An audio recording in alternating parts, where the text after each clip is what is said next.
Section 1. The chapter that shouldn't exist. Picture this.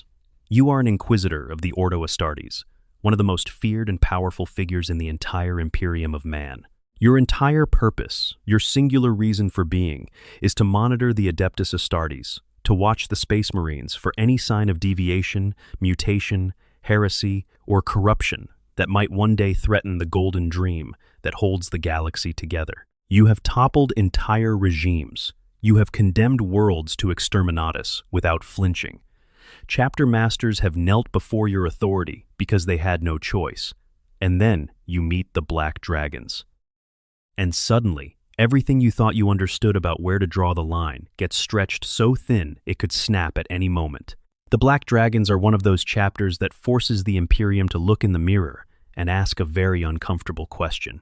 What do you do when the monsters fighting on your side are terrifyingly effective, undeniably loyal, and absolutely, visibly, horrifyingly wrong by every measure of genetic purity the Adeptus Mechanicus holds sacred? What do you do when you cannot prove they are corrupted, cannot demonstrate they have fallen to chaos, cannot point to a single act of treachery across millennia of service, but you look at them, and something deep in your gut tells you that thing standing before you is not supposed to exist? That is the Black Dragons. That is their story.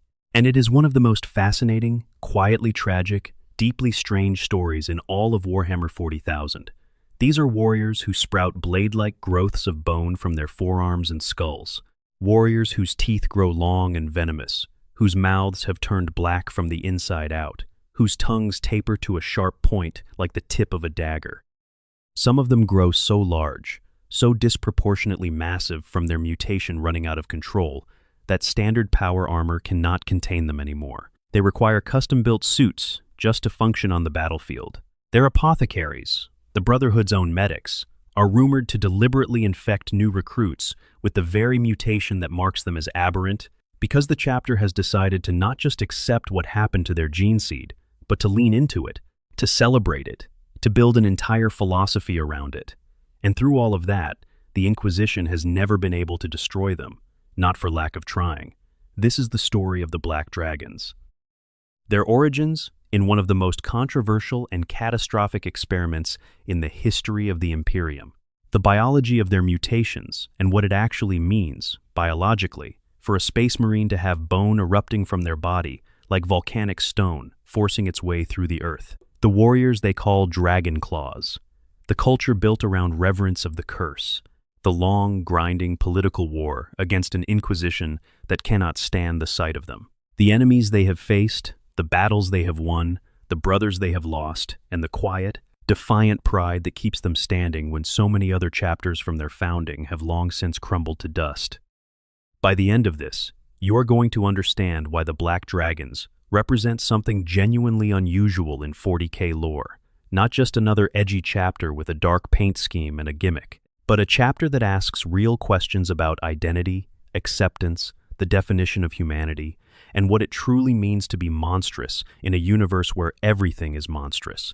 Before we go any further, drop a comment down below and tell me where in the world you are watching from and what time it is right there. I genuinely love seeing where these videos reach.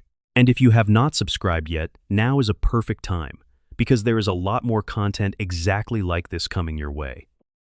Section 2. The Cursed Founding, a catastrophe written in blood and bone.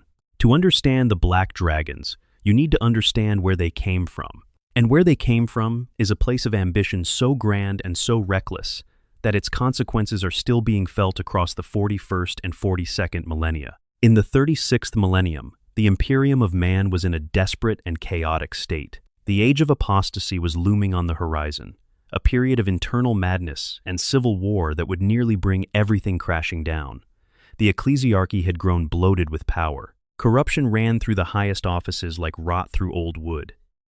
And the forces defending the Imperium's borders against the endless darkness pressing in from every direction were stretched thin, bleeding, and dying faster than they could be replaced. The Adeptus Mechanicus, those red-robed priests of the Omnissiah who worship technology as religion and guard its secrets as jealously as any dragon hoarding gold, saw an opportunity A problem had existed with the gene seed of the Adeptus Astartes since the very beginning of the Space Marine project. Each of the 20 Primarchs, upon whose genetic code the gene seed was based, had quirks, flaws, variations in their biology that carried through into their sons. The Blood Angels passed down the Black Rage and the Red Thirst. The Space Wolves carried the Canis Helix, which threatened to transform Marines into something between man and beast over time. The Salamanders developed onyx-black skin and ember-red eyes from a mutated organ interacting with the radiation of their homeworld. These were known, these were catalogued, and for thousands of years, they had simply been accepted as the cost of doing business. The Mechanicus decided they could do better. They called the project Homo sapiens novus, a new human, perfected. The idea was to take the gene seed of the existing Space Marine chapters, remove the known flaws, correct the documented instabilities, and produce a new breed of Astartes that would be stronger, more stable, genetically superior to what had come before. In secret facilities on a barren world called Incunabla, buried deep beneath the rock where the work could be done away from prying eyes, the Magos biologists began their experiments. The 21st founding was the largest mobilization of Space Marine creation since the second founding in the wake of the Horus Heresy. More chapters were created, more gene seed was manipulated, more warriors were born and trained and sent out into the galaxy during that period than in any comparable stretch of history. It was supposed to be the dawn of a new era for the Adeptus Astartes. It became known as the Cursed Founding, because here is the thing about the Adeptus Mechanicus. They are extraordinary engineers, remarkable preservers of ancient knowledge, devoted, disciplined, and utterly meticulous in their work. But the original gene seed was created by the Emperor of Mankind, quite possibly the most gifted and powerful human being who has ever lived or ever will live, working with the genetic code of beings, the Primarchs, who were themselves engineered beyond anything the Mechanicus had ever attempted. When the Mechanicus decided they could improve on that work, they were not just tinkering with complex biology. They were trying to improve on a masterwork they did not fully understand, using tools that were imprecise compared to what had originally built it, in service of goals that were ambitious to the point of hubris. And there was something else. Something far darker hiding in the shadows of the whole project. The Inquisition later pieced together evidence suggesting that the data behind the Homo sapiens novus project had originated in the warp, or had at minimum been corrupted by chaos influence. The name most often whispered in connection with this possibility is Fabius Bile, the Chaos Space Marine geneticist, who has spent 10,000 years obsessing over improving on the Space Marine template in his own depraved way. Whether Bile was directly involved, or whether he simply found a way to corrupt the data being used, is unclear, but the implication is damning. The 21st founding may have been, from its very conception, a chaos plot, not to create traitors, but something worse, to create warriors loyal to the Imperium whose very existence would act as a slow wound, a source of endless doubt, suspicion, and instability, eating at the Adeptus Astartes from within. When the founding chapters were deployed and began to mature, the results were catastrophic. Some chapters fell to outright mutation, their gene seed warping so severely that their warriors became something barely recognizable as Space Marines. These chapters were hunted down and destroyed. Others were consumed by ill fortune on a scale that seemed statistically impossible, as though the galaxy itself had targeted them specifically for suffering. The Lamenters, Blood Angel successors created with the Red Thirst and Black Rage, supposedly cured from their gene seed, found themselves instead cursed with such terrible luck that their entire history reads like a catalog of disasters, every one compounding the last. The Firehawks were lost in the warp entirely during a campaign, and what came back, if those accounts are to be believed, was something else altogether. The Black Dragons were among the chapters that survived, but survival came at a price. Almost immediately after the chapter's early apothecaries began assessing the health of their new warriors, they started reporting anomalies. The gene seed was producing something unexpected. The os modula, the second implant a Space Marine receives, the organ responsible for stimulating bone growth and skeletal development, was behaving strangely. It was overperforming. It was not just building the denser, stronger skeleton that a Space Marine requires. It was growing bone in places and formations that served no obvious purpose. Crests forming at the skull, blade-like protrusions pushing through the skin of the forearms and elbows. In the most extreme cases, the entire skeletal system was accelerating its growth in a way that threatened to outpace even the custom-fitted armor of the Adeptus Astartes. The chapter's early leadership faced a choice that almost every cursed founding chapter eventually had to face, and how they answered that choice defined everything that came after. They could fight it. They could try to medically suppress the mutation, report it in full to the Adeptus Mechanicus, comply with all requests for investigation, and hope that the Imperium would decide the chapter was worth keeping if it showed sufficient willingness to be monitored, managed, and constrained. This was the safer, more orthodox path. This was survival through submission. Or they could embrace it. The Black Dragons chose to embrace it. That decision, made in the very first centuries of the chapter's existence, by warriors who looked at what was happening to their brothers and decided it was not a disease to be cured, but a gift to be honored, is the foundation of everything the Black Dragons have become. It is the reason they still exist when so many of their cursed founding kin do not.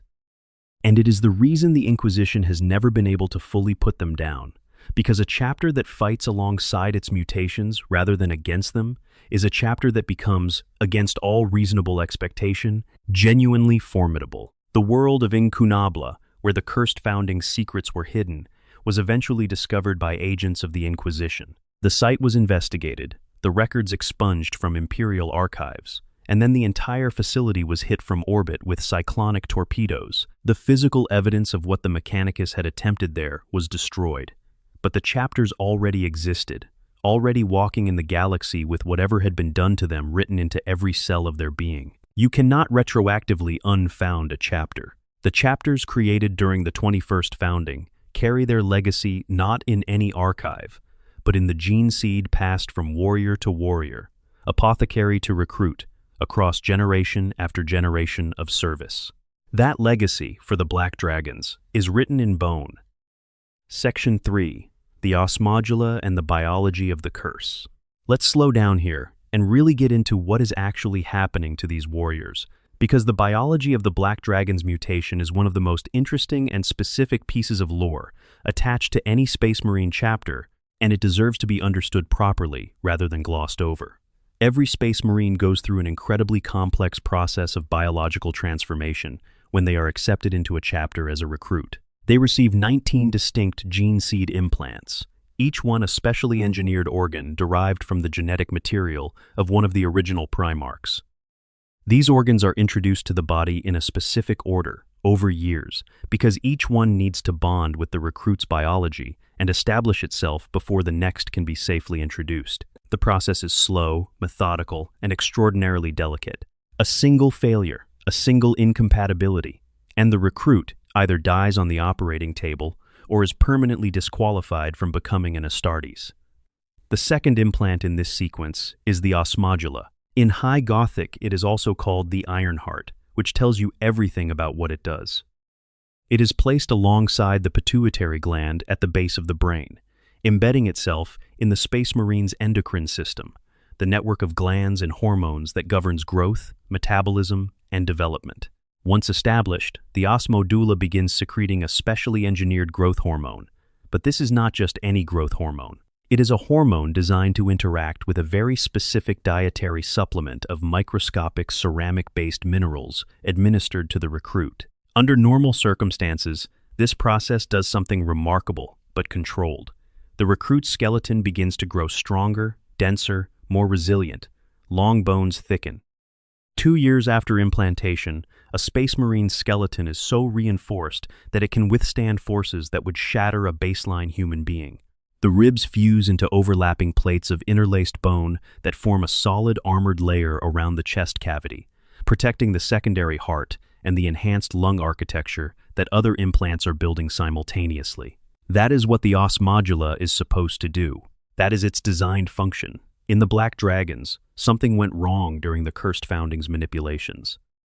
The Osmodula zygote carries a mutation in its DNA, a corruption introduced either by the Mechanicus's imprecise tinkering or by whatever chaos influence may have touched the project's data. And that mutation causes the organ to produce effects that go well beyond the designed parameters. The osmodula in a black dragon does not stop at building a stronger skeleton. It keeps going. The growth hormone it produces, in combination with the ceramic dietary supplements and the recruit's own biology, continues stimulating bone formation in areas and configurations that were never part of the original design. Bony crests push through the skin of the skull, forming dramatic ridges along the forehead and sometimes beyond. These are not soft growths. They are true bone, as dense and hard as the reinforced skeleton the organ was also producing everywhere else. They push through the skin with enough force that the skin itself adapts, thickening and hardening around the base of each protrusion. On the forearms and elbows, the effect is even more dramatic. Long, blade-like protrusions emerge from beneath the skin, forced outward by the same relentless hormonal drive. These are not spurs or irregular bumps. In their most developed form, they are genuine blades, elongated, flattened, with naturally sharpened edges where the bone has been under the most stress during its growth. They can extend and retract with deliberate muscular control because the surrounding tissue adapts to accommodate them, building new layers of muscle and connective tissue around the base of each protrusion that the warrior can use like any other muscle group. A dragon claw can pull those blades back, flush against the arm, until they are nearly invisible under the modified armor panels built to accommodate them. And then, with a flex of will and muscle, he can extend them outward, 20, 30, even 40 centimeters of dense bone edge, catching the light like weapons drawn in a duel. The fangs are another consequence of the mutation. A black dragon's canine teeth grow longer over time, reshaping into pronounced fangs that are visually striking at close range. The interior of the mouth develops a dark coloration, black from the inside out, because the same overactive bone-related processes alter the development of the oral mucosa. The tongue sharpens to a point. It is worth noting that some sources indicate these lengthened canines carry a venom, though this is not confirmed across all accounts of the chapter. Now here is where it gets darker. The mutation is not uniform. It does not affect every black dragon identically. The gene seed produces a spectrum of expression. At one end of that spectrum are the warriors that look, on the surface, like perfectly normal space marines. Their gene seed is carrying the same corrupted osmodula, but the mutation expresses itself minimally or not at all visually. No bone growths, no crests, no blades. These warriors, known internally as cursed knights, look pure. They could walk into a room with inquisitors and commanders from other chapters and raise no eyebrows. And this is precisely why they are both valuable and deeply suspicious. Because what the lore makes clear is that looking pure does not mean being pure in the Black Dragon's case. The Cursed Knights carry the same unstable gene seed as their brothers. Their lack of visible mutation is not a sign that the corruption failed to take hold. It is, in many interpretations, a sign that it has taken hold in ways that simply are not visible yet, or in ways that have manifested internally rather than externally. The Inquisition distrusts them for this reason as much as for any other, because a monster wearing a normal face is in many ways more dangerous than one wearing its nature openly. At the other end of the spectrum are the abominations, warriors in whom the mutation has not expressed as controlled, usable bone growths, but as something the chapter itself has to manage carefully. Skeletal development that exceeds even the parameters the dragon claws represent. Some abominations grow to more than 3 meters in height, their entire skeleton erupting with growth that standard power armor cannot accommodate at all. These warriors are not deployed when the chapter is operating alongside Imperial allies, because there is no explaining what they look like to a commander who has never encountered the Black Dragons before. The chapter keeps them, cares for them, and uses them in engagements where no outside observers are present, because they are still warriors, still sons of the chapter, still pledged to the Emperor's service. But they are also walking arguments for why the Inquisition's concerns are not entirely unfounded. In the middle is where most of the dragon claws fall, the warriors who have developed the signature bone blades and cranial growths to a degree that makes them combat effective rather than overwhelming. These are the ones who have had their protrusions sharpened to a killing edge, wrapped in adamantium sheaths, and formed into the most visually iconic unit, the Black Dragon's Field. The osteovirus responsible for the mutation, the specific viral mechanism through which the corrupted gene seed produces its effects, is a real enough biological entity that the Drukhari were eventually able to isolate it. We will get to that story in detail later, and it is extraordinary. But the key point here is that this is not chaos corruption in the traditional sense. There is no warp energy involved in the growth of those bone blades. No demonic influence has touched the formation of those cranial crests. What the Black Dragons have is a malfunctioning organ, producing biological effects that were not designed but are nonetheless entirely, stubbornly, and demonstrably natural. That is exactly what makes them so difficult for the Inquisition to act against, because the standard tests come back negative every time. The standard markers for warp corruption are absent. The Black Dragons are not tainted in any measurable way by the darkness that infects so much of the 41st millennium. They are simply wrong in a way the Mechanicus cannot technically classify as heresy, even as it looks at them and knows down to its gears and cogitators that something has gone profoundly off script. That gap between what can be proven and what everyone suspects defines the chapter's political situation in the Imperium. And it is a gap the Black Dragons have learned to exploit with quiet, patient brilliance across centuries of survival. Section 4. Dragon Claws, the weapon built from the curse. Here is a thing that a lot of Space Marine chapters would never dream of doing. When their gene seed produces mutations, the standard Imperial response is either to suppress and hide the mutation, manage it medically as best as possible, and try to pretend it is not happening, or to segregate the afflicted warriors into units separate from the main chapter structure, where they can be used but also watched. The Blood Angels' Death Company is the most famous example of the latter, those warriors consumed by the Black Rage who are sent forward as a sacrifice, an act of mercy toward soldiers who are already lost, channeled into one final glorious charge before the madness takes them fully. The Black Dragons looked at their dragon claws, their warriors with bone blades erupting from their arms, and decided to do something almost nobody else in the history of the Adeptus Astartes had considered. They decided to make the mutation into the cornerstone of their most elite fighting force, not as a controlled tragedy, not as a managed sacrifice, as a badge of honor and a deliberate tactical asset. The process begins when a Black Dragon warrior's osmodula begins producing the bone growths that mark him as one of the affected.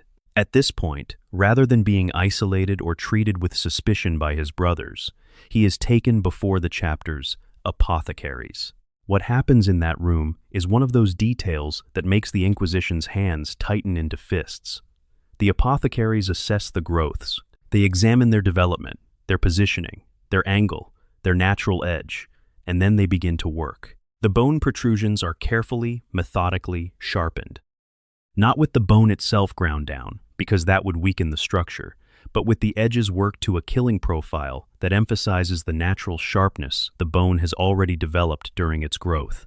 Once the sharpening is complete, the final step is the application of adamantium sheaths, the same material used in the most resilient Space Marine armor components, bonded to the outer surface of the bone blades in a thin, dense layer that brings them to a standard of lethality that no naturally grown material could match. The result is a set of close combat weapons that are not separate from the warrior's body. They cannot be dropped. They cannot be disarmed. They cannot be knocked from his hands. They are him, extensions of his own skeleton, as much a part of his body as his reinforced ribs or his secondary heart. When a dragonclaw dies in battle, and the apothecary comes to harvest his progenoid glands, there is a ritual understanding among his brothers that this warrior gave everything he had. Even his bones were weapons. The dragonclaws are equipped with jump packs, following the standard assault marine doctrine, because their close combat focus demands that they close distance quickly before the enemy can respond with ranged fire.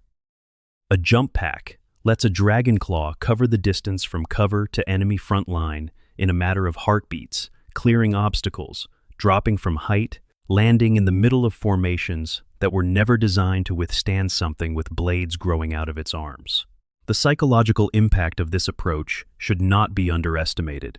The average soldier defending a wall or a trench line has trained for many things. They have rehearsed responses to bolt fire, to grenade throws, to the rush of armored boots on flagstones. They have not rehearsed a response to a black-armored giant landing in their midst, with bone blades, the length of short swords, extending from its forearms, moving with the fluid lethality of a trained Astartes warrior. The Dragonclaws fight in a style that reflects this. They are not methodical, close-range shooters who happen to carry sidearms alongside their blades. They are committed shock assault specialists, warriors who have built their entire approach to combat around the moment of physical impact, the crash of ceramite-clad bone against enemy armor, the brutal, close, grinding work of destroying formations from the inside. They favor techniques that take advantage of the extended reach that forearm blades provide. They fight in ways that would be impractical for a warrior armed with conventional weapons, because their blades can sweep, hook, penetrate gaps in armor at angles that a sword thrust or chain blade would never find. An enemy warrior tries to block with a shield or a raised arm. The blade catches the edge and redirects, finding the soft point between pauldron and gorget, between backpack housing and the top of the spine. The ability to retract those blades when needed is also something that should not be overlooked. A Dragonclaw, boarding a ship through tight corridors, does not need to immediately announce himself. He can move with his blades retracted, presenting a profile that reads as just another heavily armored Astartes until the moment he chooses to engage. And then, in a space too confined for most other weapons to operate effectively, where swinging a chain blade risks the backswing, clipping a bulkhead and binding the blade, a Dragonclaw extends his forearm weapons and begins working at close range where they are almost impossible to defend against. The most extreme Dragonclaws, those whose mutations have produced the most dramatic skeletal development, require custom power armor. Standard suits cannot accommodate them. The pauldrons need widening. The vambrace sections need to be entirely redesigned to include hinged panels that can open and close to allow the blades to extend. The leg sections of some Dragonclaws have had to be lengthened to account for skeletal growth that has pushed their height beyond the standard Astartes range. There are Dragonclaws in the records who stand over 3 meters tall, who carry those bone blades not just from their forearms, but from additional locations along their skeleton, where the Osmodula's overproduction has found new outlets. And then there are the abominations, the ones so far beyond any norm that even the chapter itself carefully manages their exposure to outside observers. The lore does not give us detailed physical descriptions of the most extreme abominations, perhaps wisely, but it makes clear that they exist, that they serve, and that the chapter's decision to use them at all rather than putting them down is itself a further source of tension with the Inquisition. There is also a darker rumor about the Dragonclaws that the Inquisition has never been able to verify, but has never been able to dismiss. The rumor is that the Black Dragon's apothecaries are not simply waiting to see which of their warriors develop the mutation naturally. The rumor is that they are deliberately seeding it, that the apothecaries have, over generations, learned enough about the specific mechanisms of the corrupted Osmodula to selectively introduce the more virulent form of the gene seed to promising recruits, bypassing the natural lottery of who manifests the mutation and who does not. If true, this would mean the Black Dragons are performing unauthorized genetic manipulation, creating deliberate mutations in Imperial warriors, which is one of the most serious violations of Imperial law that a chapter can commit short of outright rebellion. The gene seed tithe is where this tension becomes most concrete. Every chapter in the Imperium is required to send 5% of its gene seed's genetic material to the Adeptus Mechanicus on Mars at regular intervals. This tithe serves two purposes. It allows the Mechanicus to monitor the genetic health of the chapter, checking for mutations and instabilities that might indicate something is going wrong, and it builds a reserve of gene seed that can eventually be used to found new chapters. It is a cornerstone of how the Adeptus Astartes is maintained and expanded over time. The Black Dragons resist every request for their gene seed tithe. On multiple documented occasions, the Adeptus Mechanicus has had to escalate to military threats before the chapter complied at all. And when they do send gene seed, something extraordinary happens. Every sample they submit passes every genetic purity test without exception. Not the results expected from a chapter visibly producing warriors with bone blades growing from their arms, but clean results, pure results, results that suggest nothing is wrong with the gene seed at all. The Mechanicus does not believe them. The widespread consensus is that the black dragons are submitting gene seed cultured from some other, cleaner source, presenting it as their own to pass the tests. How they might be obtaining this cleaner material, and how they have managed to do so across centuries of investigation without being caught, is a mystery that the Inquisition has devoted considerable resources to solving without success. The most accepted theory, hinted at in several sources, is that the black dragons send the gene seed of their cursed knights, those warriors in whom the Osmodula's mutation has not produced visible growths, whose biology reads as cleaner than their brothers, even if the underlying gene seed is the same. The Mechanicus finds this likely but cannot prove it without performing a full investigation of the chapter's medical practices, which requires physical access to the chapter's facilities, which the black dragons have never permitted. This standoff, this endless chess game between a chapter skilled at obscuring its own biology and an institution determined to expose it, has been going on for centuries, possibly longer. Section 5. Chapter Culture, Bone, Fire, and the Philosophy of the Curse. One of the things that makes the Black Dragons genuinely compelling, rather than just being a chapter with a gimmick, is their culture. Because the Black Dragons have not just weaponized their mutation, they have built an entire identity around it, a philosophy, a worldview. A set of rituals and beliefs and practices that represent one of the most internally consistent and fascinating examples of chapter culture in all of Warhammer 40,000. Most of their culture, at its heart, revolves around two things: bone and honor. Think about what bone represents in the context of what has happened to these warriors. Bone is what their mutation produces. Bone is what grows from their bodies. It is the substance their gene seed has chosen to overexpress, to push beyond design parameters, to make into something that should not exist. For most chapters, a mutation in the gene seed would be something to be mourned, something that marked the warriors as lesser, something to be managed and minimized. The Black Dragons decided that the thing growing from their bodies was not evidence of failure. It was evidence of something the Emperor had chosen to give them. Whether they use the word curse or gift depends on context and the warrior speaking, and the tension between those two words is something the chapter's culture holds deliberately, without resolving. Because the point is not to pretend the mutation is simply good or simply bad. The point is that it is theirs. It is what they are. And what they are, they have chosen to be proud of. The chapter's chaplain, the spiritual leader responsible for maintaining the faith in the culture, does not sit on a simple throne when addressing the chapter. He sits on a throne made from bones.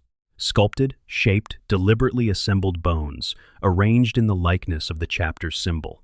And beside him, on a similar throne of bone, sits the High Dragon, the Black Dragon's title for their chapter master. The two most powerful figures in the chapter's hierarchy are enthroned in the very material that marks them as aberrant to outside eyes. This is not accidental. It is a deliberate, daily statement about what the Black Dragons have decided their mutations mean. The prayers of the chapter include language that would make an Inquisitor reach for his power sword and his copy of Imperial law. The phrase that has become famous, and that has reportedly been formally banned from certain official ceremonies precisely because it caused diplomatic incidents, is a request to the Emperor to curse his servants, not to bless them, to curse them. The implication being that the mutation, the curse, as the Inquisition would name it, is actually a form of the Emperor's grace, a blessing in disguise, a form of divine favor that happens to look like aberrance to those without the eyes to understand it. This is theologically extraordinary in the context of the Imperium, which treats genetic purity as a form of spiritual purity, where the Emperor's finest are supposed to be close to perfection, not celebrating their deviation from it. There are 3 rights that define membership in the chapter, in a way that goes beyond simply receiving the gene seed: the rights of bone, the rights of fire, and the rights of claw. The lore does not give us a full description of what each right involves, and this is by design, because the Black Dragons guard the specifics of their initiation practices as carefully as they guard everything else that might give the Inquisition ammunition. What we know is that receiving the gene seed implants is not enough to be a Black Dragon in the full sense. A warrior who has received the zygotes and survived the surgeries and the years of development is a Space Marine. But to be a brother, to be a true son of the chapter, to bear the name with the weight it carries among these warriors, he must pass these 3 rites. The rites of bone are most obviously connected to the mutation itself. The rite of fire echoes something of the salamander's tradition. Those distant gene fathers whose legacy runs through the black dragon's blood, however, indirectly.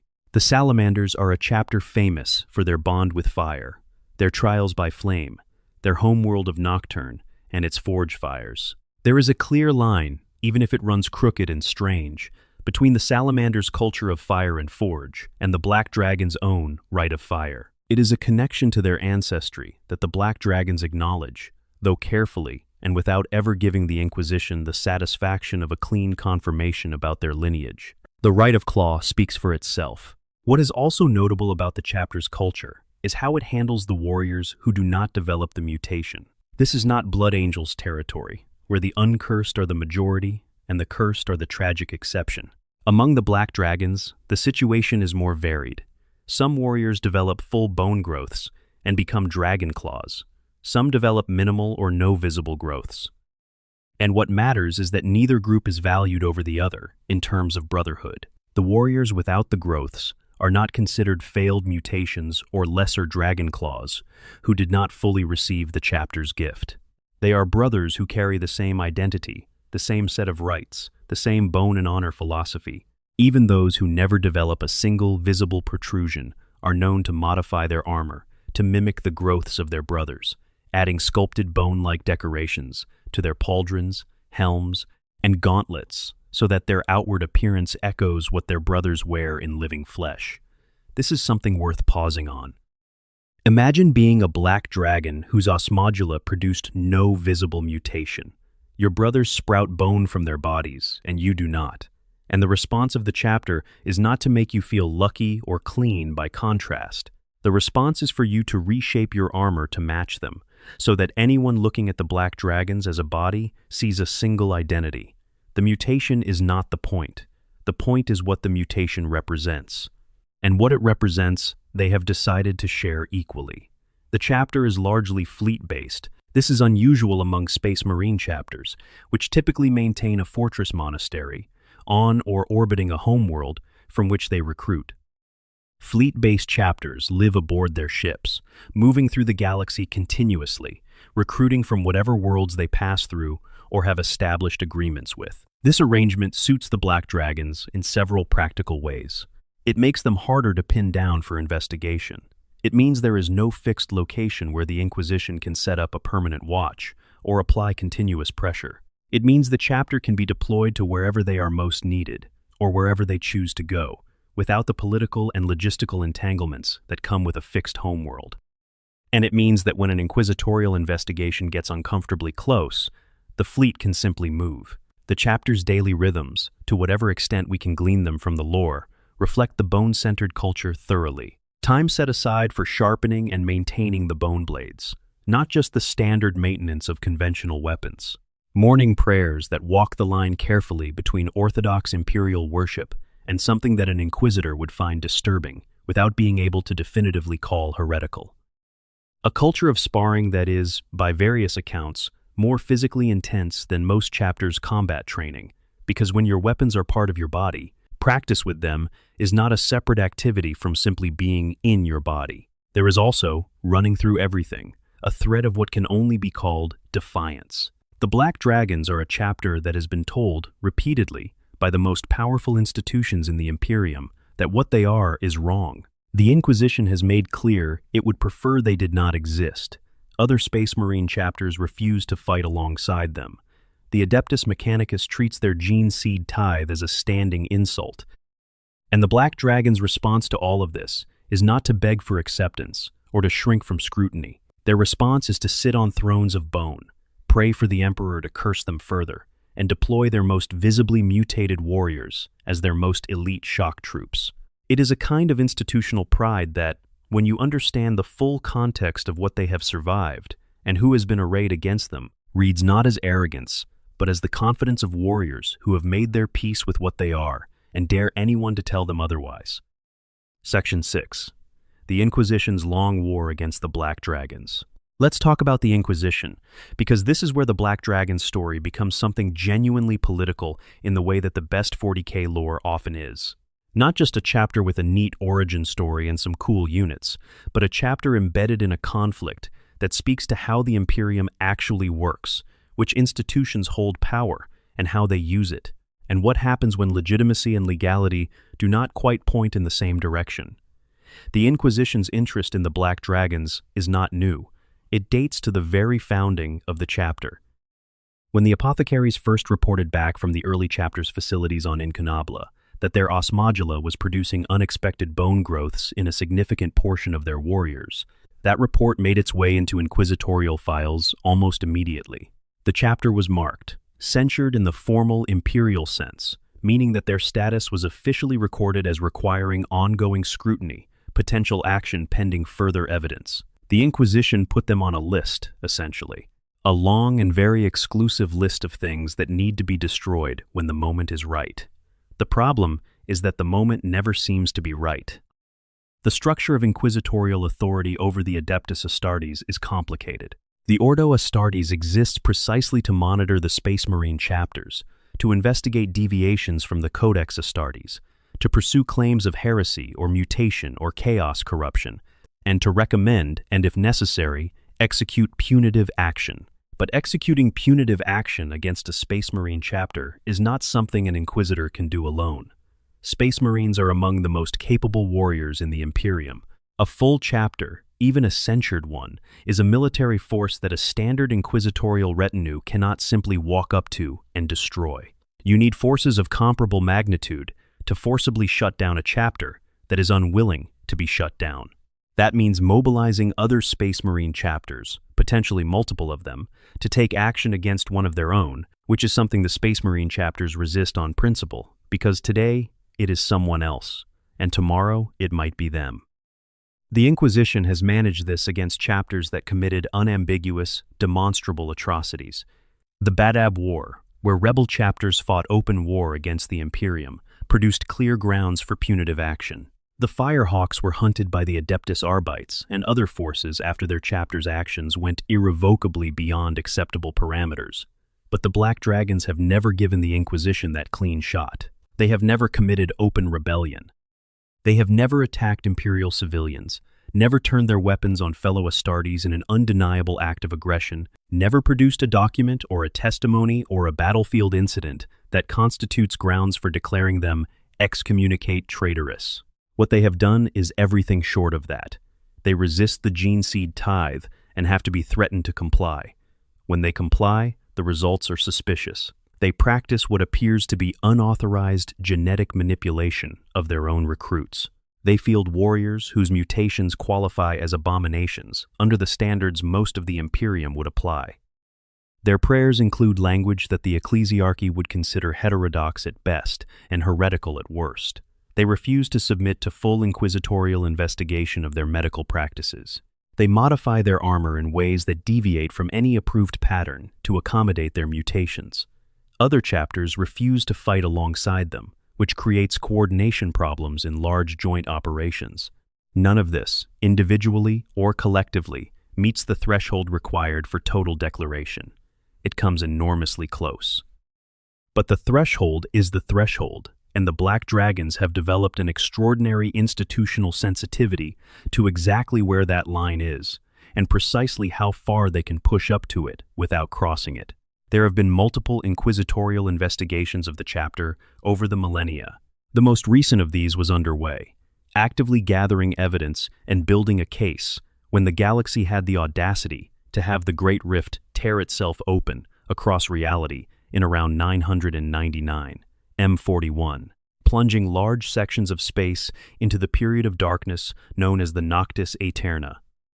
The chaos of that period, the darkness and the separation, and the demonic incursions, and the general apocalyptic restructuring of how the Imperium even functioned, interrupted the investigation. The Inquisitor leading it had other things to attend to. The chapter had other things to attend to, and by the time anyone got back to the question of the Black Dragons, the political landscape had shifted in ways that meant restarting the investigation from scratch. During the Indomitus Crusade, something happened that adds yet another layer of complexity to the Black Dragon's political situation. Roboute Guilliman, the Primarch returned, led his great crusade to push back the darkness following the Great Rift, and as part of that effort, torchbearer fleets were dispatched to bring the new Primaris Space Marines and the technology needed to create them to loyalist chapters throughout the Imperium. One of these fleets, commanded by a custodian named Alessandrios Menza, reached the Black Dragon's 5th Company. They delivered Primaris Grey Shields created from the chapter's tithed gene seed, along with the Adeptus Mechanicus personnel and equipment needed to begin producing Primaris Marines from the chapter's own gene stock going forward. This is remarkable on several levels. For one, it means the Imperium's highest authority, the returned Primarch himself, directed resources toward the continuation and reinforcement of the Black Dragons during a period when an inquisitorial investigation into the chapter was officially underway. For another, it means the Black Dragon's gene seed, however it was obtained or prepared, was deemed adequate for the creation of Primaris warriors. The chaplain Derrig, who was the acting commander of the 5th Company at the time, accepted the Grey Shields and the technology and recommended to the High Dragon that the new Primaris warriors be accepted as full initiates of the chapter. The fact that Primaris Black Dragons now exist, that there are warriors bearing the newest and most advanced form of Astartes enhancement, walking alongside the chapter's traditional firstborn warriors, is the Inquisition's nightmare in a very specific way. The Primaris program represents Roboute Guilliman's personal investment in the future of the Adeptus Astartes. Attacking a chapter that has received Primaris reinforcements under the Primarch's direct authority means, in a very real sense, attacking a decision that the Primarch made. That is a level of political complexity that even the most zealous Inquisitor has to navigate with extreme care. But the Inquisition has not given up. During the Indomitus Crusade, an Inquisitor of the Ordo Astartes, named Dioclus Unge, was formally assigned to investigate the Black Dragon's alleged mutations. An investigation was underway, even as the reinforcements were being accepted. The Inquisition building its case, even as the Primarch's resources were flowing in. This is the Black Dragon's existence in miniature, permanently under investigation, permanently being reinforced and used, both at the same time, indefinitely, with no resolution in sight. The chapters that refuse to fight alongside the Black Dragons make for an interesting sidebar. The Dark Angels' refusal is notable because the Dark Angels are themselves a chapter with secrets they would rather the Inquisition not investigate too closely. Their refusal to fight alongside the Black Dragons seems less about genuine moral concern and more about not wanting the heightened inquisitorial attention that proximity to the Black Dragons tends to attract. The Marines Malevolent are a chapter known for their brutality and their casual disregard for the well-being of Imperial citizens, hardly the most morally unimpeachable arbiters of who is and is not acceptable. Their refusal says more about their own character than about the Black Dragons. What matters is that, despite everything, despite the censure and the investigations and the refusals and the political isolation, the Black Dragons are still here, still fighting, still putting warriors in the field who kill the Imperium's enemies with bone blades wrapped in adamantium and a philosophy built on the proposition that what looks like a curse might just be the most honest thing about them. Section 7. The Salamander's Connection. Sons of Vulcan in Disguise. Here's a thread in the Black Dragon's story that deserves its own examination, because it connects them to one of the most beloved and distinctly characterized chapters in all of Warhammer 40,000. The question of whether the Black Dragons are secretly a Salamander's Secombinitis, successor chapter, is one of the most engaging genetic mysteries in the lore. And in recent years, the answer has moved from rumor to something approaching confirmation, without ever being stated so baldly that the official ambiguity has been lost. The circumstantial evidence has always been strong. Look at the physical traits of the Black Dragons and compare them to the Salamanders. The Salamanders themselves carry a famous mutation. Their melanchromic organ, the gene seed implant responsible for regulating skin pigmentation in response to radiation, has been altered by millennia of exposure to the volcanic radiation of their homeworld Nocturne. Salamanders develop jet-black skin and vivid red eyes that glow faintly in darkness, like embers cooling but not quite dead. It is a dramatic mutation that the chapter has long since made peace with, wearing it as a mark of their homeworld's character rather than hiding from it. Among the Black Dragons, those warriors who develop the most pronounced bone growths, the most severe expressions of the osmodula's overproduction, are also noted in the lore as having distinctly darker skin. Not the coal black of the salamanders proper, but a darkening beyond the range seen in chapters without the salamander's connection. This physical correlation, bone growths and darker pigmentation appearing together and reinforcing each other in the same warriors, is exactly what you would expect if the Black Dragon's gene seed carried the salamander's melanchromic mutation alongside the added osmodula mutation introduced during the cursed founding. The Rite of Fire in the Black Dragon's initiation rites also points toward a salamander's cultural inheritance. The Salamanders are one of the only Space Marine chapters in the Imperium with a genuine cultural practice of fire as a transformative force. Their artisan tradition, the value they place on crafting weapons and armor by hand with forge fire, the ceremonial fires that mark significant moments in a Salamander's life, these are distinctive to them in a way that few other chapters share.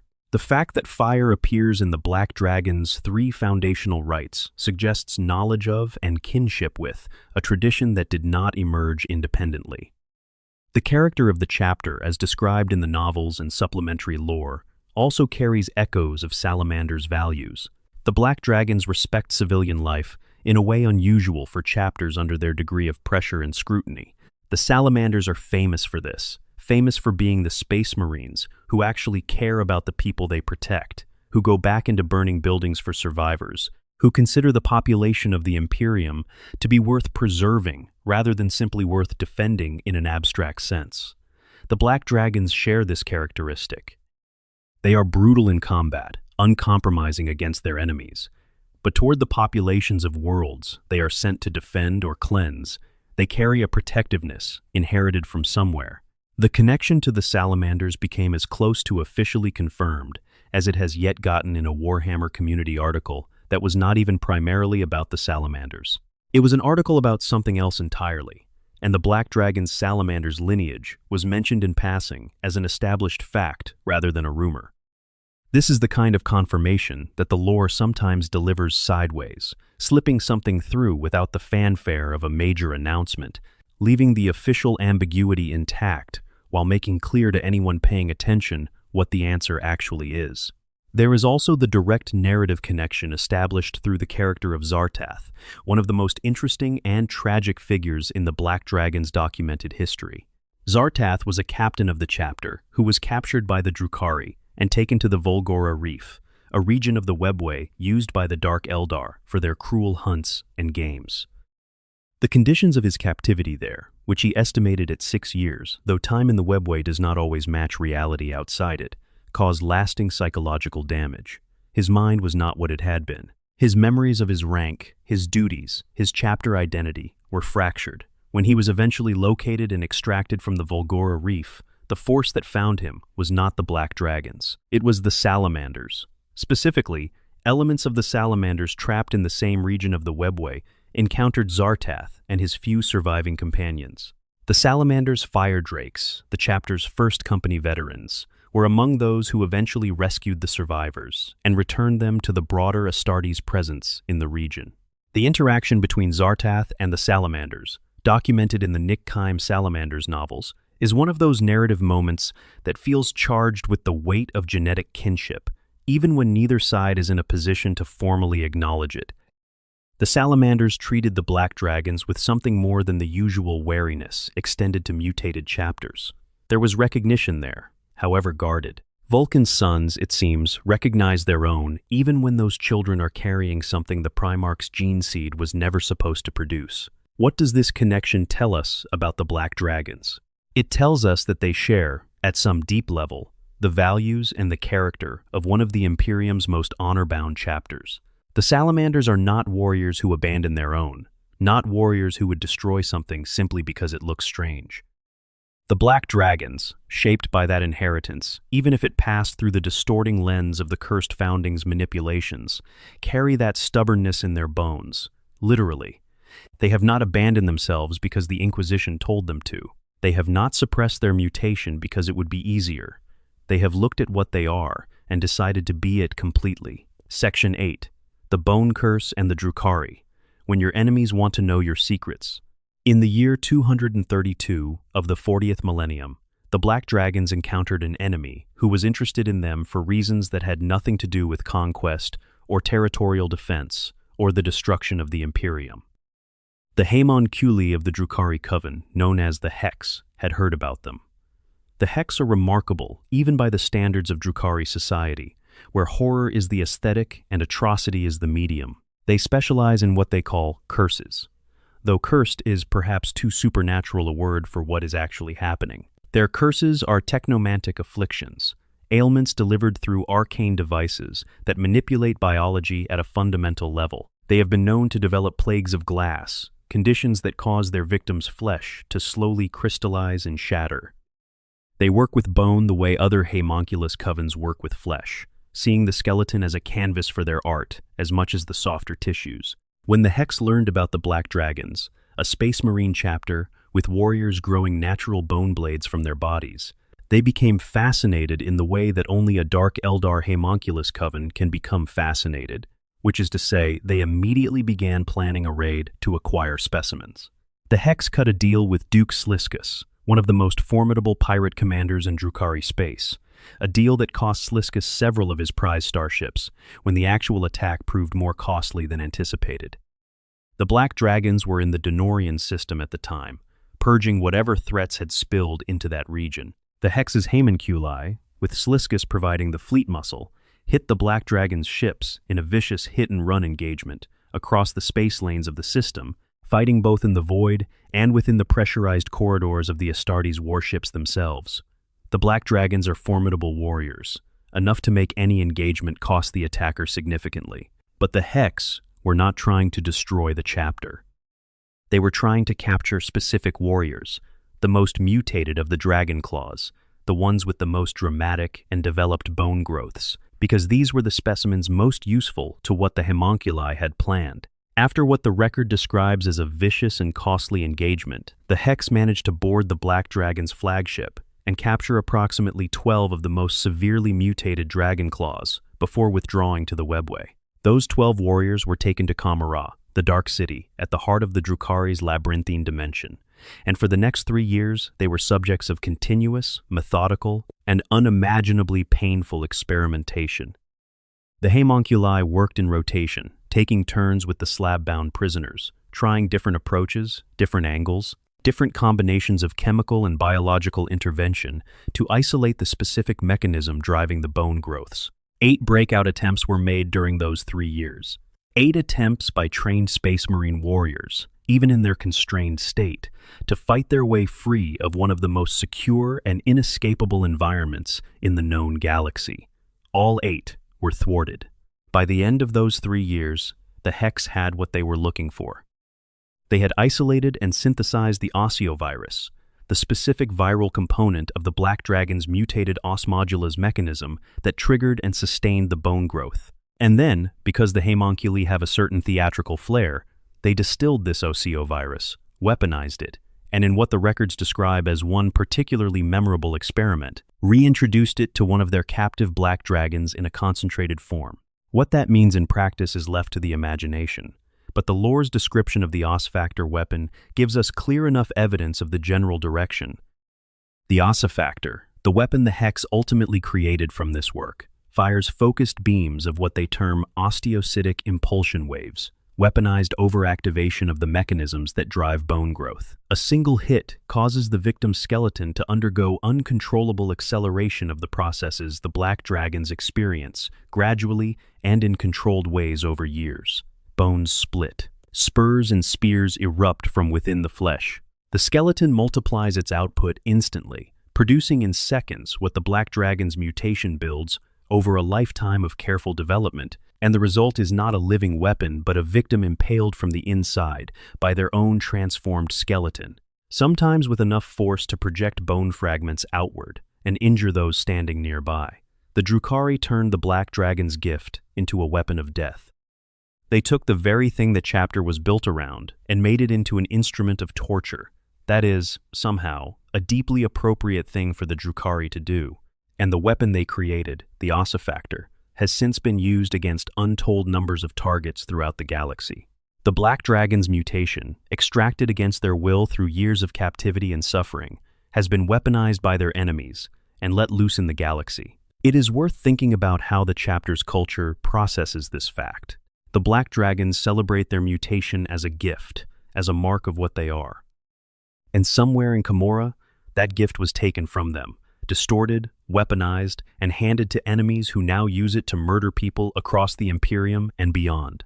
The lore does not give us a direct account of the chapter's response to this, but there is a short story called The Tribute of Flesh by David Annandale, in which the Black Dragons pursue a Drukhari force that has been using the Ossifactor against Imperial populations. The chapter's response to the use of their mutation's basis as a weapon against civilians is not abstractly philosophical. It is direct, personal. The Dragonclaws hunting down those Drukhari are not simply fulfilling a mission objective. They are collecting a debt. Section 9, Key Campaigns and the Battlefield Record.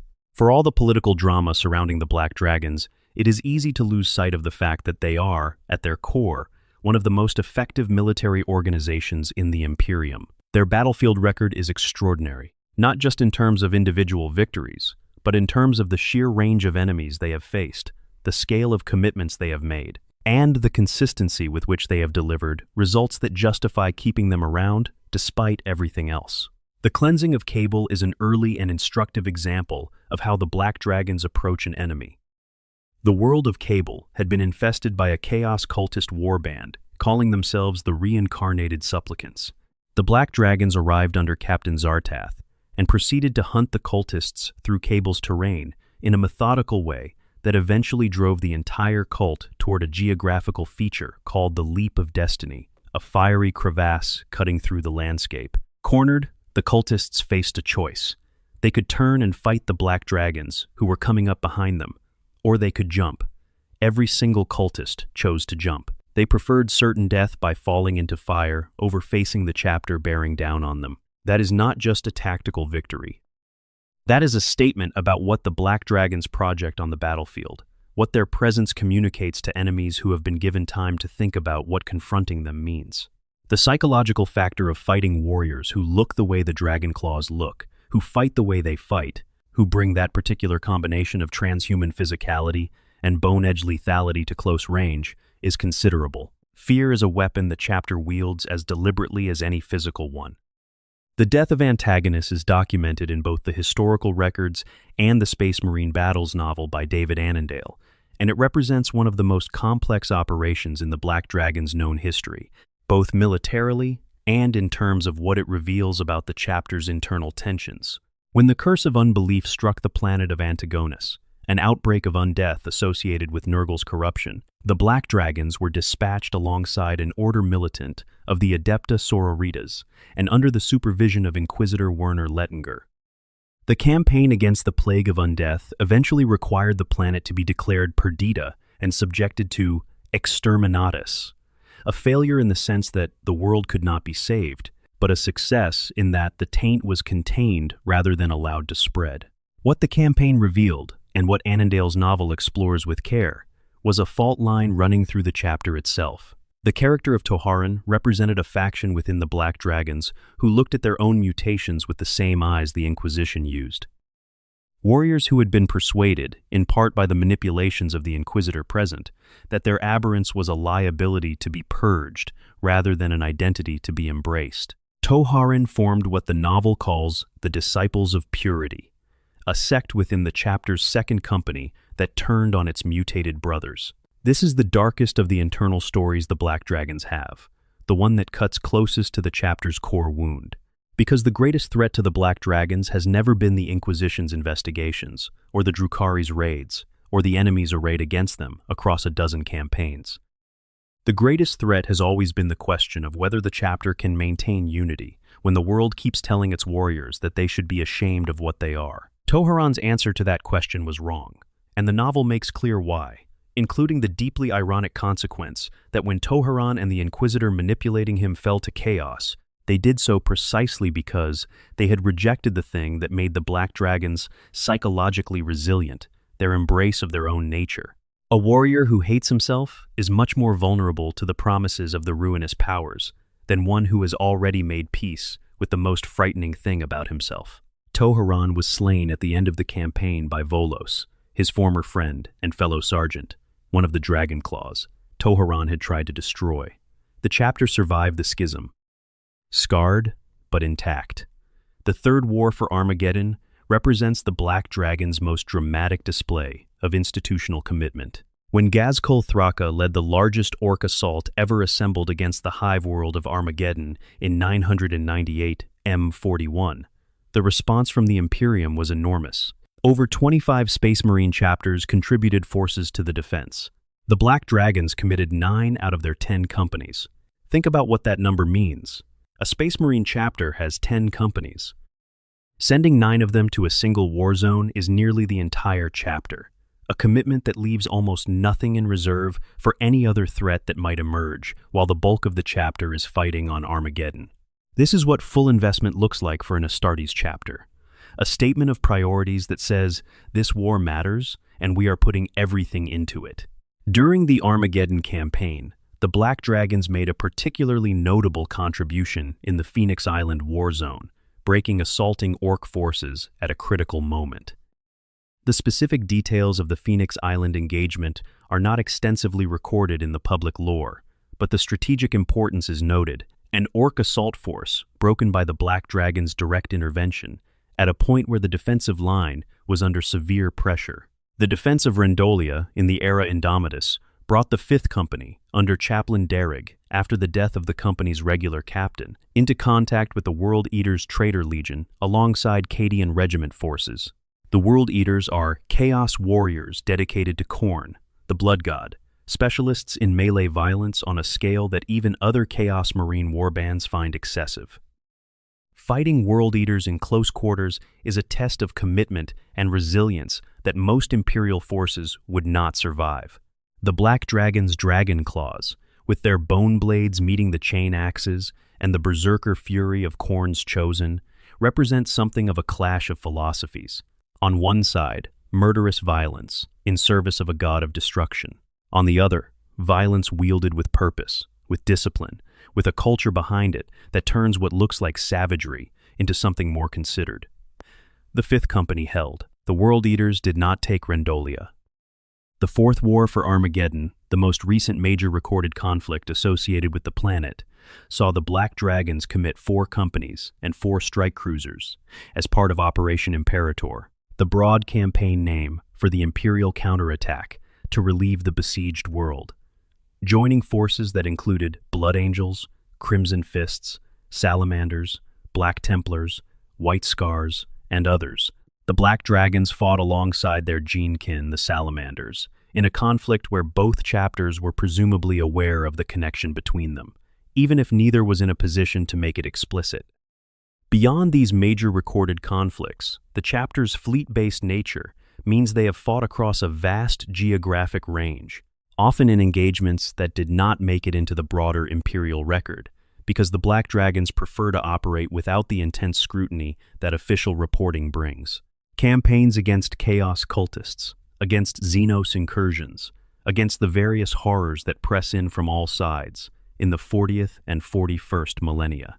The chapter leaves fewer records than most, not from lack of achievement, but from a culture that has learned to be cautious about how much documentation it generates for others to examine. Section 10. Notable figures, the warriors who carried the banner. The Black Dragons are not just an institution. They are individual warriors, each one carrying the chapter's philosophy in their own way, and the figures we have documentation for are fascinating. Zartath is perhaps the most tragic and compelling.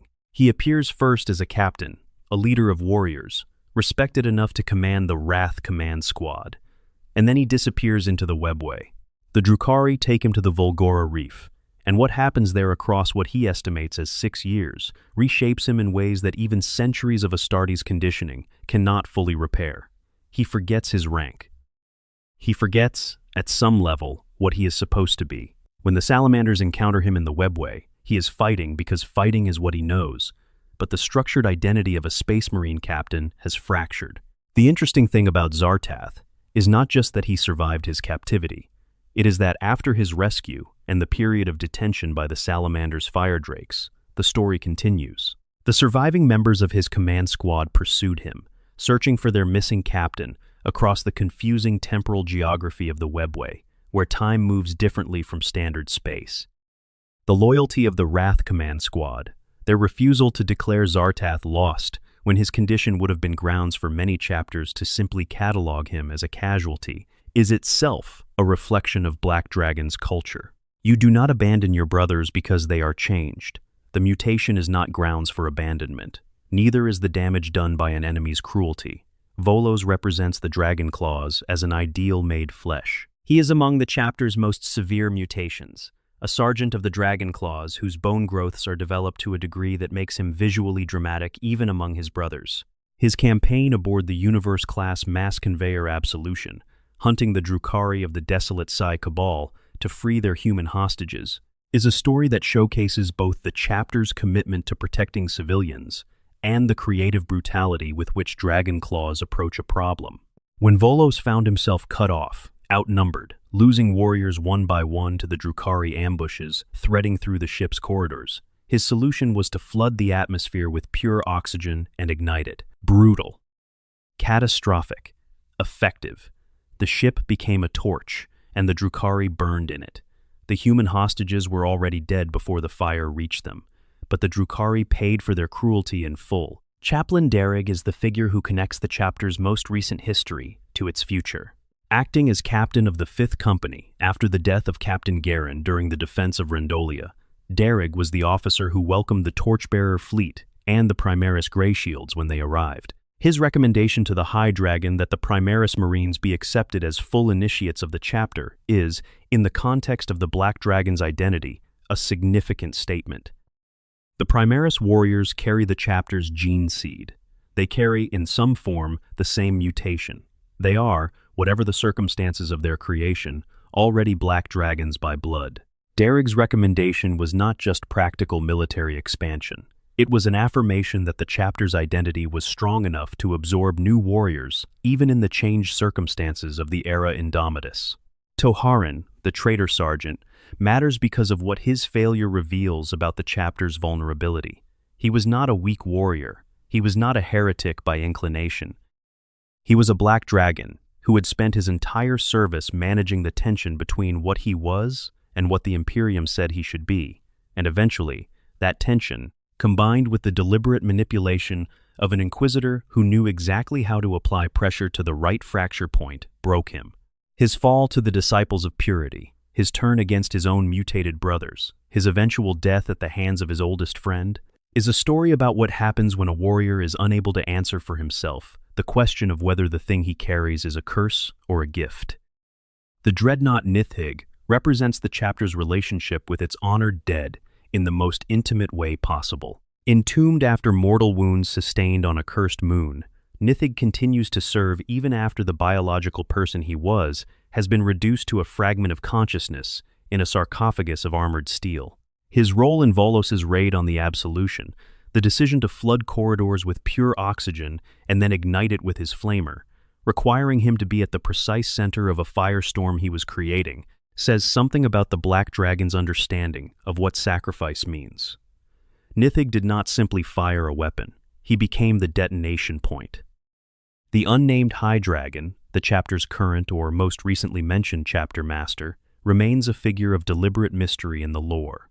The title itself is telling. Not chapter master, though that is effectively what the role represents. The High Dragon. It is a title rooted in the chapter's own mythology and culture, rather than borrowed from standard codex terminology. The use of such a title is itself a signal, another small act of quiet defiance, another reminder that the Black Dragons define themselves by their own terms, rather than the Imperium's preferred vocabulary. Section 11. The chapter's place in the broader galaxy, allies, enemies, and the politics of survival. The Black Dragons exist in a political space that is genuinely unusual for a loyalist Space Marine chapter. They are too dangerous to destroy without a major military campaign that no one wants to undertake without clear legal grounds. They are too effective to simply ignore and leave unfunded and unsupported.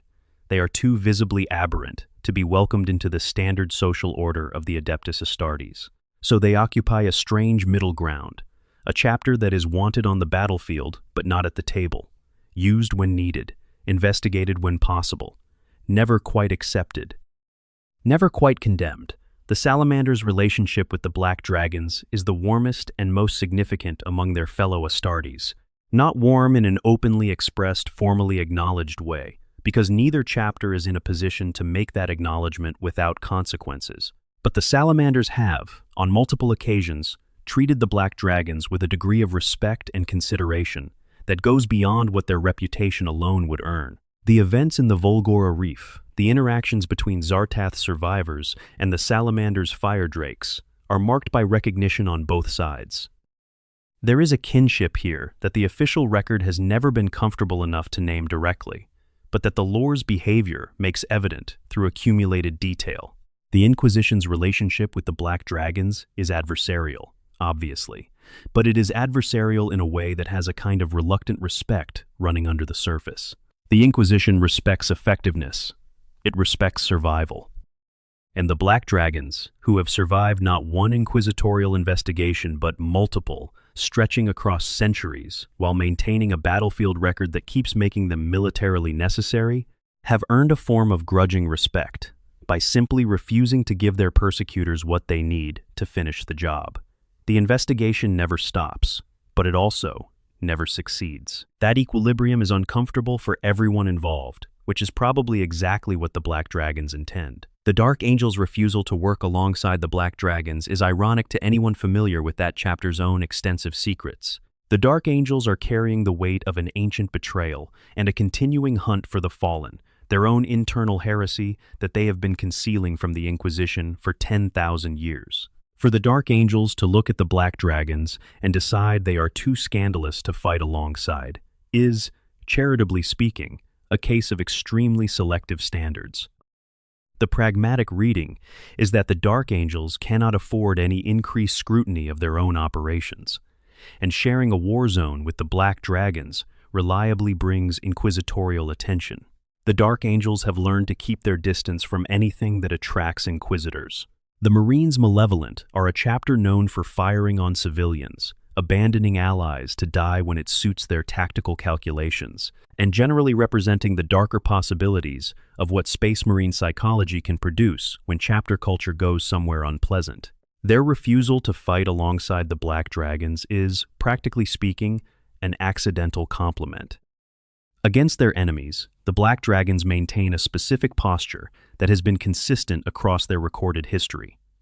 They are pitiless in combat. They do not negotiate with chaos.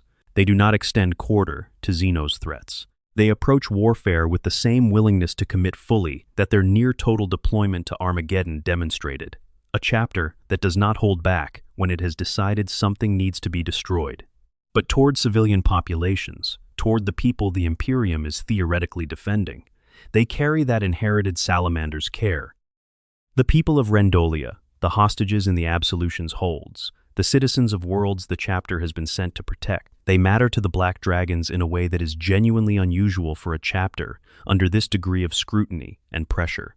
There is something to be said for a chapter that the Imperium has tried repeatedly to shame, isolate, and destroy, choosing to respond not with bitterness toward the populations that accept the Inquisition's framing, but with continued, genuine protectiveness of those populations. The Black Dragons could have turned inward, made their fleet a fortress of insularity, and stopped caring about the people whose masters were trying to eliminate them. Instead, they kept fighting for them. That says something about what the Vulcan inheritance actually is, passed down in, however distorted a form, through the genetics and culture of these warriors. It is the part that says, the people matter, even when the people's institutions do not deserve it.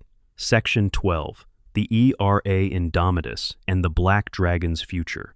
When the Great Rift tore the galaxy apart, the Black Dragons, like every other chapter, found themselves in a changed galaxy. The darkness of the Noctis Aeterna, that period of absolute shadow when the Astronomican's light was barely able to penetrate the interference of the Rift's energies, isolated war zones and fleets and chapters from each other in ways that forced each institution to make decisions without the usual support structure of the broader Imperium. For the Black Dragons, this meant operating independently, as they have always been most comfortable doing, in a galaxy that had become even more hostile and even less interested in the administrative niceties of who was and was not under formal inquisitorial investigation. The arrival of the Indomitus Crusade and the Primaris reinforcements represents the most significant change to the chapter's structure since their founding. Primaris Space Marines are biologically different from the Firstborn in ways that are still being understood by the chapters receiving them. They carry 3 additional gene seed organs beyond the 19 standard implants. They are physically larger, approximately 7 to 7.5 feet tall, compared to the 6.5 to 7 of standard Astartes. They are, in theory, more genetically stable, with gene seed closer to the Primarch's original specification. What happens to this stability when the gene seed carrying it also includes the Black Dragon's cursed founding corruptions is a question the lore does not yet fully answer, and which the Inquisition is presumably watching very closely. Will Primaris Black Dragons develop the same bone growths? Will the mutation express differently in a more stable genetic framework? Will the larger physiology amplify or dampen the osmodula's overproduction? These are questions being answered slowly, in real time, by the chapter's apothecaries and by the warriors themselves as they mature, and their gene seed fully integrates. What is clear from the acceptance of the Grey Shields is that the Black Dragons intend to continue. The High Dragon's decision to integrate the Primaris warriors as full initiates rather than keeping them as a separate element is a statement of continuity. The chapter is not splitting into old-style and new-style warriors with different identities and loyalties.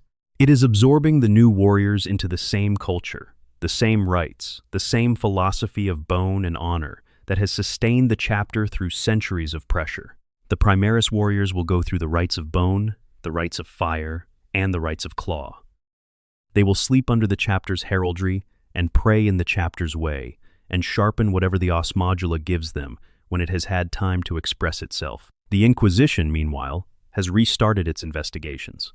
Inquisitor Diocoles Unge of the Ordo Astartes was assigned to the Black Dragon's case during the Indomitus Crusade, building the case that multiple previous investigations had come so close to completing. The question of how far that investigation has progressed in the years since is left unanswered in the current lore, which is narratively appropriate.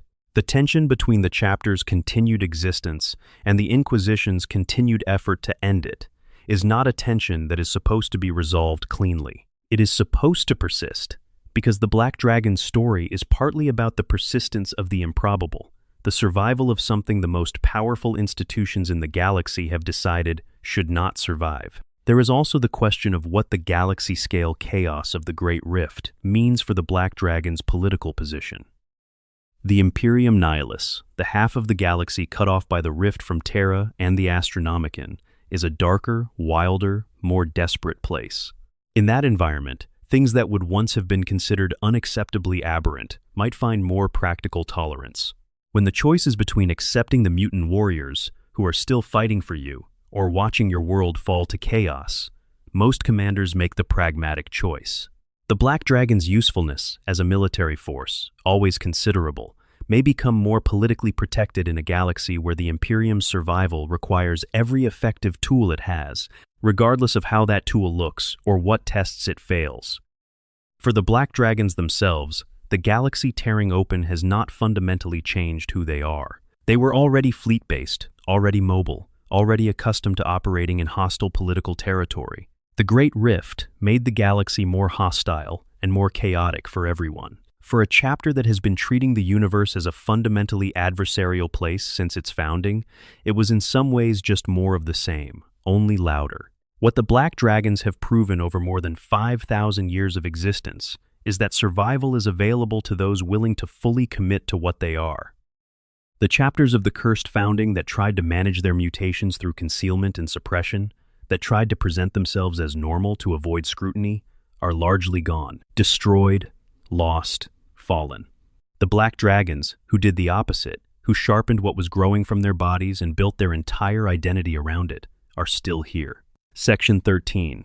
Why the Black Dragons Matter.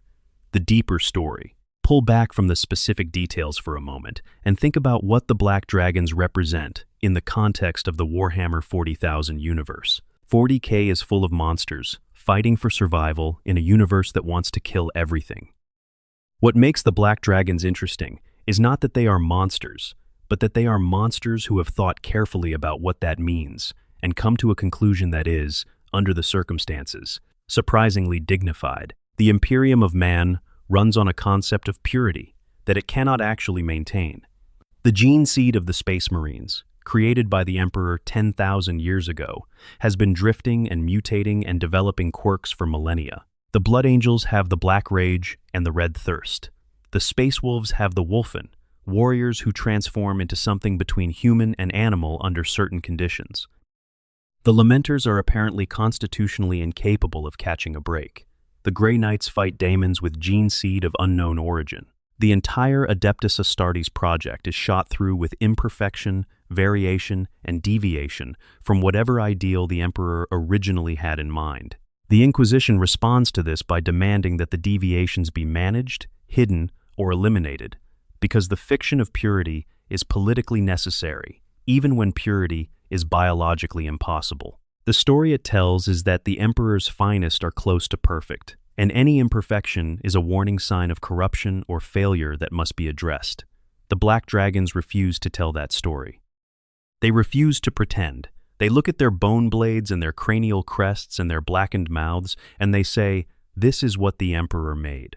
Not what anyone intended, not what anyone planned for, but what emerged when the genes were set in motion, and the universe did what it always does to human designs, which is to push them in directions nobody anticipated.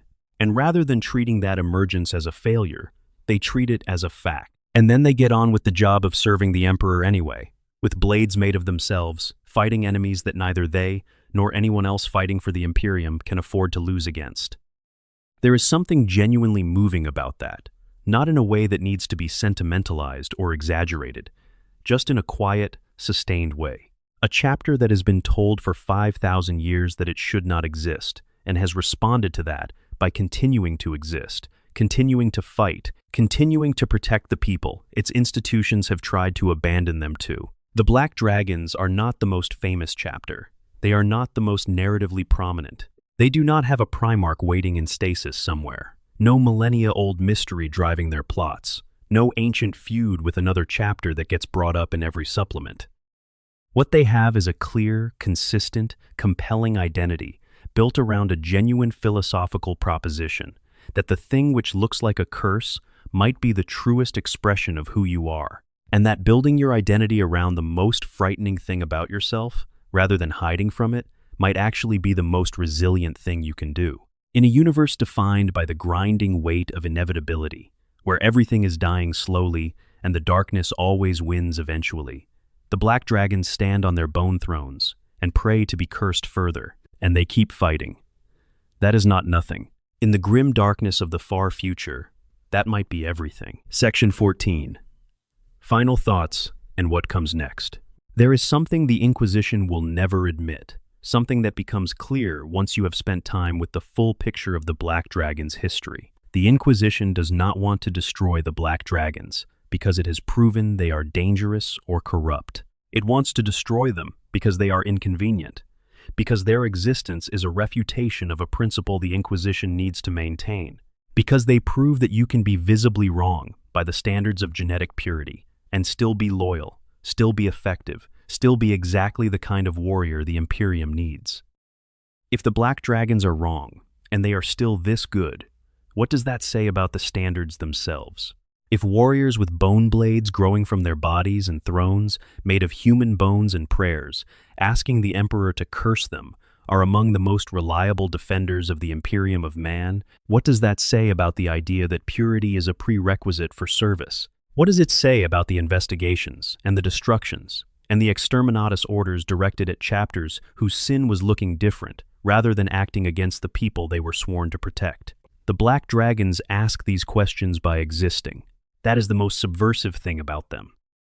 They do not raise these questions in manifestos or formal challenges to authority. They raise them by simply being what they are, year after year, campaign after campaign, against the full weight of the most powerful policing institution in the known galaxy. They keep surviving, they keep fighting, they keep being here. Whether the Inquisition eventually finds what it needs to finish the job, whether the Black Dragons find a way to finally secure their position in the Era Indomitus, whether the Primaris reinforcements change something fundamental about the chapter's future, or simply add new variations to the same struggles they have always faced, these are questions the lore is still writing. The Black Dragon story is not finished. In 40K, the interesting stories rarely are. For now, they fly under black banners with bone-white symbols, moving from warzone to warzone across a galaxy that has never quite decided what to do with them.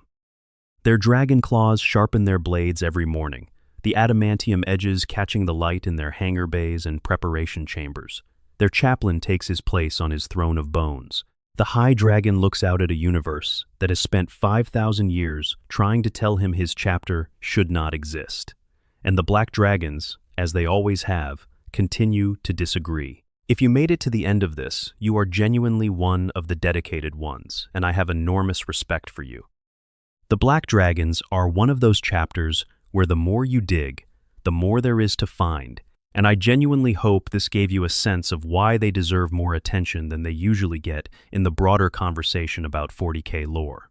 If you enjoyed this, please hit subscribe if you have not already. It really does help more than you might think, and every subscriber makes it easier to keep making content like this. Leave a comment. Tell me what you think of the Black Dragons, whether you think the Inquisition is right to be worried about them, or whether the chapter's loyalty record speaks for itself. And most importantly, tell me where in the world you are watching this from, and what time it is right now, because I want to know everywhere these stories are reaching. Whether it is 3 in the morning during an insomniac spiral through lore videos, or the middle of a lunch break, or a Sunday afternoon with nowhere to be, drop it in the comments. The 41st millennium has more stories to tell. Stay tuned. Script word count: approximately 26,500 words. Extended section: the world of the Black Dragons in detail, deepening the picture. Let's go deeper. Because there are dimensions of the Black Dragon's story that deserve more space than a summary allows, dimensions that connect to the broader texture of the 40K universe in ways that make the chapter even more interesting than the top-level story suggests. Start with the question of what it actually feels like, from the inside, to be a Black Dragon. We have the institutional picture, the culture, the politics, the military record, but the lore, particularly the Death of Antagonist novel, gives us glimpses into the individual experience of being one of these warriors, and those glimpses are worth sitting with. A warrior who joins the Black Dragons as a neophyte does not know, when he first receives his gene seed, which way the mutation will express in him. The os modula does not announce itself immediately. It takes time, years of careful development, for the implanted organs to integrate fully with the recruit's biology. During that time, he is in a kind of waiting, performing his duties as a scout, learning the chapter's ways, being shaped by the rites and the culture and the physical demands of training, without knowing yet whether his body will follow the path of the dragon claws or the path of the cursed knights or somewhere in the spectrum between. Imagine being in that state. You are already committing yourself to an organization under permanent inquisitorial scrutiny. You already know that the world outside your chapter views you with, at best, suspicion, and at worst, open hostility. You are wearing black armor that marks you as a Black Dragon to any observer, which means you are already associated with the mutations whether or not your own body expresses them, and you wait to see what the gene seed inside you is going to do. For warriors who develop the bone growths, the actual physical experience of the mutation emerging is documented in enough detail across the sources to be vivid. The bones do not erupt suddenly, dramatically, like something forcing its way through a dam. They grow. Over months, gradually, the forearm bones develop the protrusions that will eventually become the blades.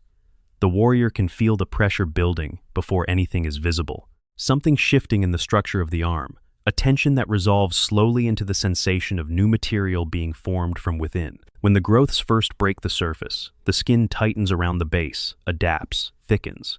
There is pain in this process, but it is a different kind of pain from a wound. It is the pain of growth, of becoming, of the body doing something it was always coded to do, even if no one originally intended it. The apothecaries monitor this process closely. When the growths have reached sufficient development, the warrior is brought in for the sharpening and the adamantium sheathing.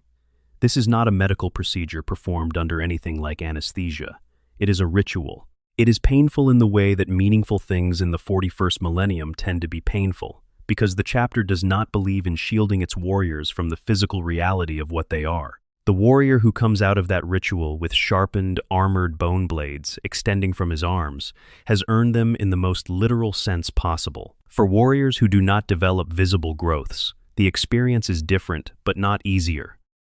There is the waiting that reveals no mutation, and then there is a choice about what that means. The chapter's culture says it means nothing about their worth or their belonging. The rites are still there to be performed, the identity is still there to be claimed, but there is a quiet question that the chapter's history shows some warriors struggle with. Are they truly black dragons if they do not carry the mark? The answer the chapter gives is yes, emphatically yes, without reservation. But the question is real, and it does not always go away. Then there are the cursed knights, those warriors in whom the mutation is hidden rather than absent.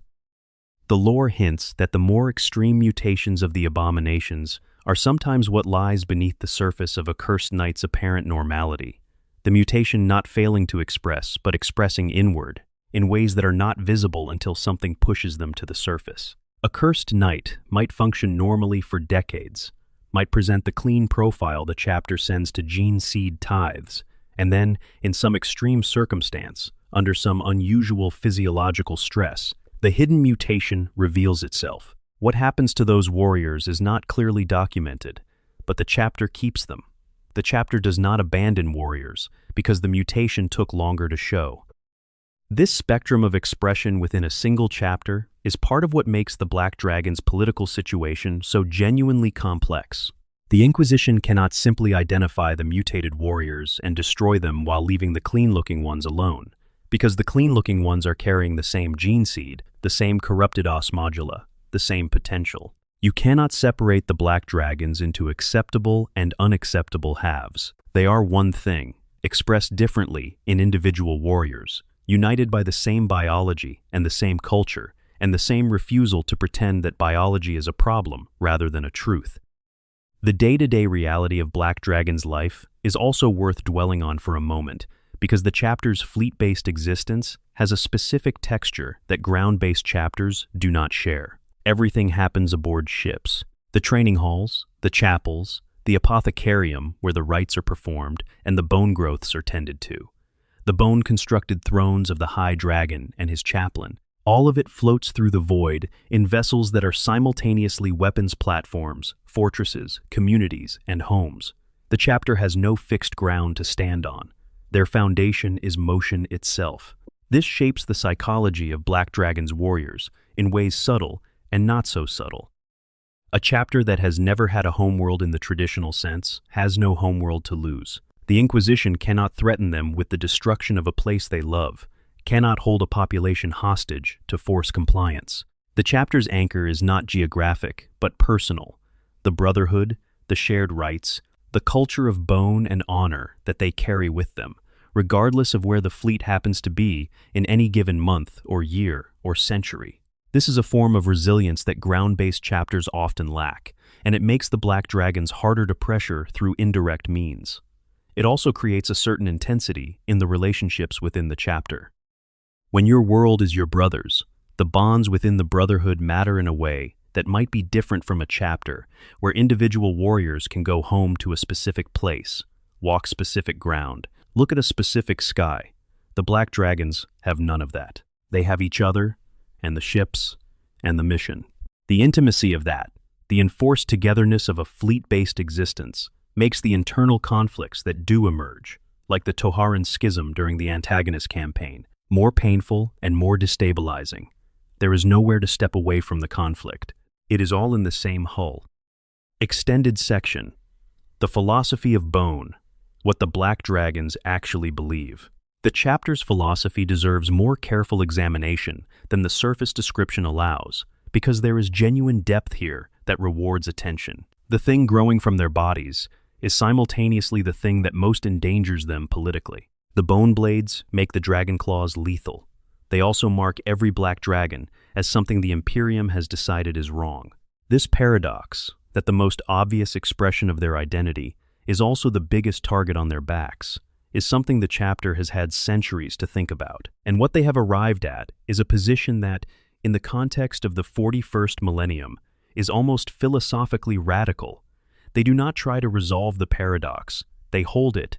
Most groups in the 40K universe that are under pressure from the Inquisition or from the institutions of the Imperium respond in one of two ways.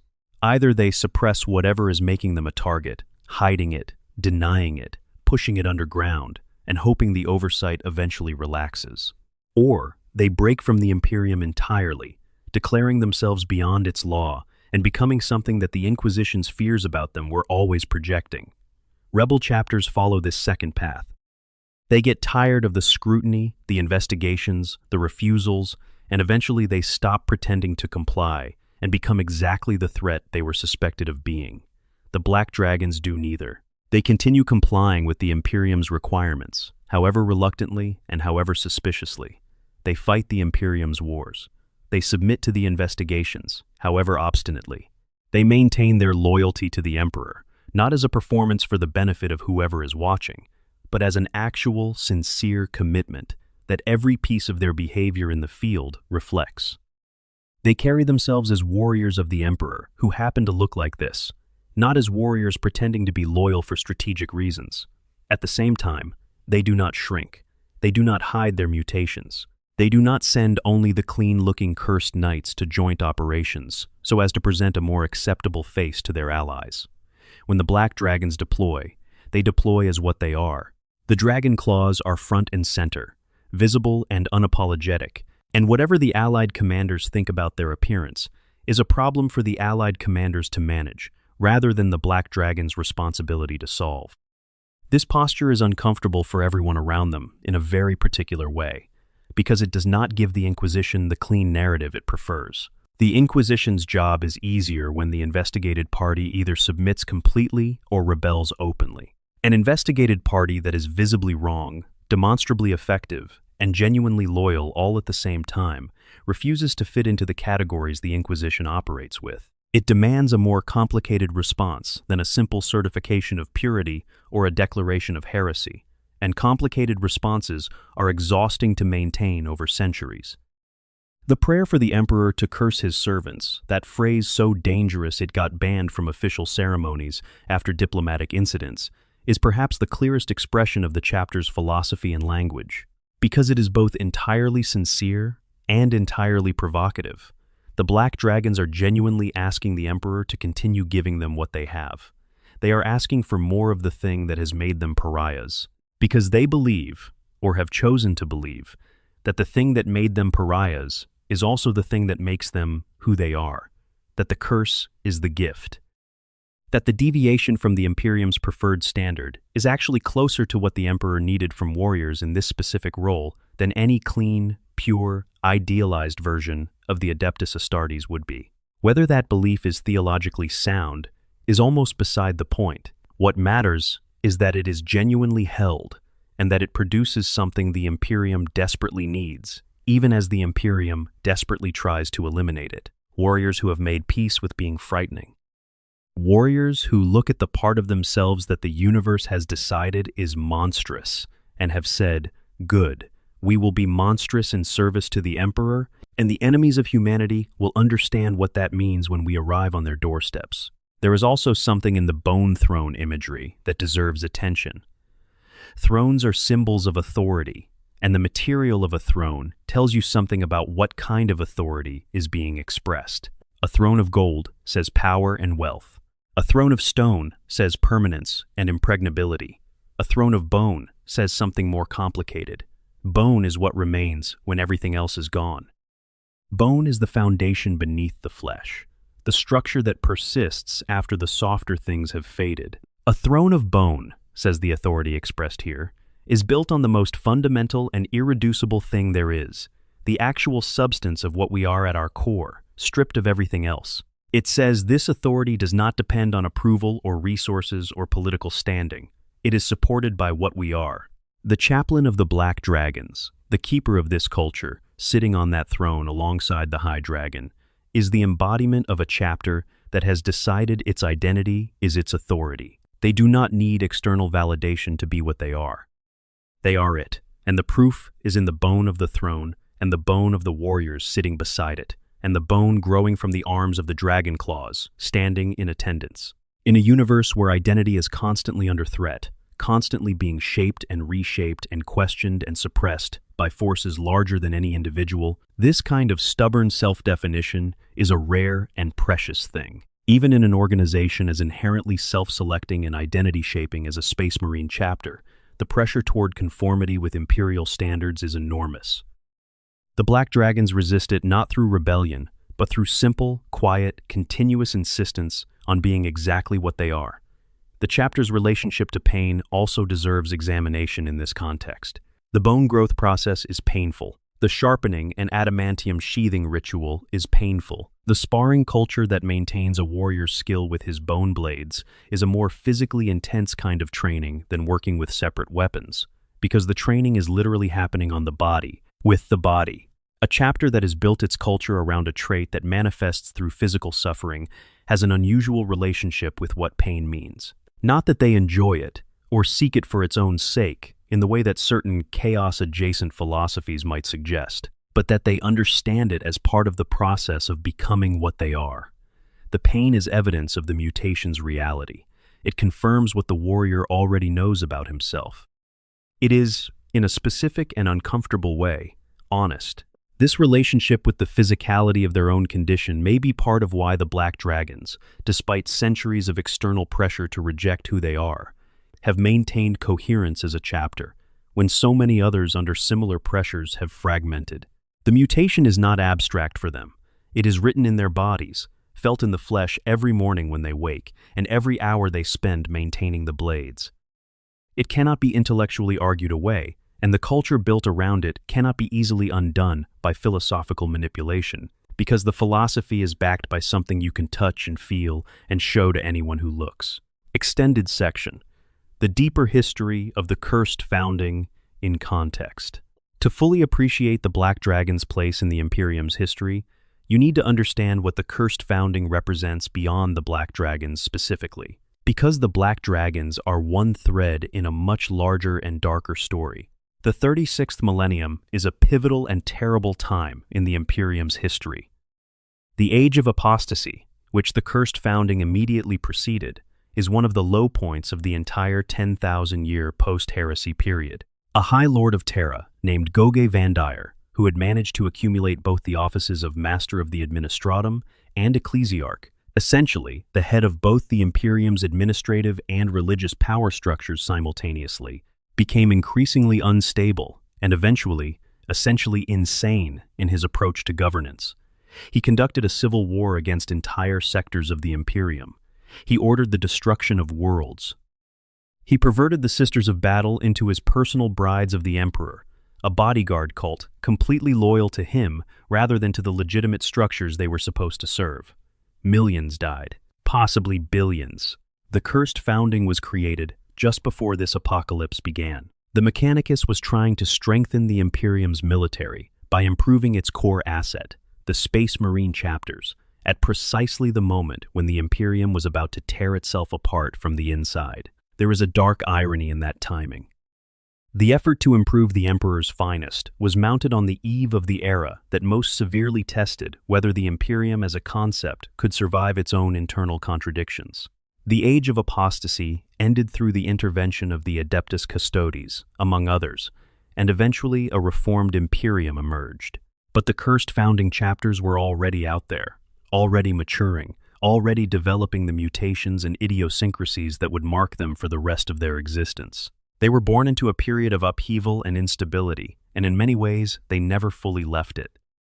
The political climate that shaped their early centuries was one of crisis, suspicion, and institutional breakdown, Exactly the environment in which a chapter marked as aberrant from birth would struggle most to establish legitimacy. The fact that the Black Dragons survived this period, when so many other cursed founding chapters either fell to actual mutation and were destroyed, or suffered catastrophes that eliminated them entirely, or turned renegade and were hunted down, speaks to something deliberate in their approach from very early on. The choice to embrace rather than suppress the mutation was not just philosophically resonant, it was pragmatically brilliant. A chapter that hides its mutation has something to find. A chapter that puts it in the front rank of every deployment and says, "Look at what we are, come and investigate, you will find only what you already see," has made itself genuinely harder to destroy. The Fabius-Bile connection, which the lore leaves in the realm of strong implication rather than confirmed fact, adds yet another dimension to the Black Dragon's story. If Bile's influence touched the data that shaped the 21st founding, then the Black Dragons exist partly as a result of a chaos plot. Not a plot to corrupt them, but a plot to create them as a problem that the Imperium would spend millennia failing to resolve cleanly. The Black Dragons as an engine of institutional instability, a perpetual irritant in the body politic of the Adeptus Astartes, is not something Bile would have foreseen specifically. But the general principle creates something that the Imperium cannot easily categorize, that forces its institutions into uncomfortable choices, that produces friction and suspicion and resources devoted to management rather than defense. That is exactly the kind of long-running, indeterminate damage that chaos, at its most intelligent, loves to inflict. Whether or not the Black Dragons know about this possible origin, and whether or not it changes anything about who they are, is a philosophical question the chapter may have considered and set aside. You cannot choose where you came from. You can only choose what you do with where you are. The Black Dragons chose to be loyal warriors of the Emperor, who happen to have bone blades and bone thrones, and a bone-deep conviction that they belong in the same universe as the chapters that look down on them. Whatever planted that seed, the thing growing from it is genuinely theirs. The history of the world of Incunabla itself is one of the more quietly disturbing footnotes in the cursed founding story. The secret gene labs buried deep beneath its rock, where the 21st Founding's most sensitive work was done, were eventually discovered and investigated. The Inquisition found them, examined what they could, and then made the classic Imperial choice about things that are too dangerous to be known. The site was bombed from orbit with cyclonic torpedoes, the records expunged from all Imperial archives.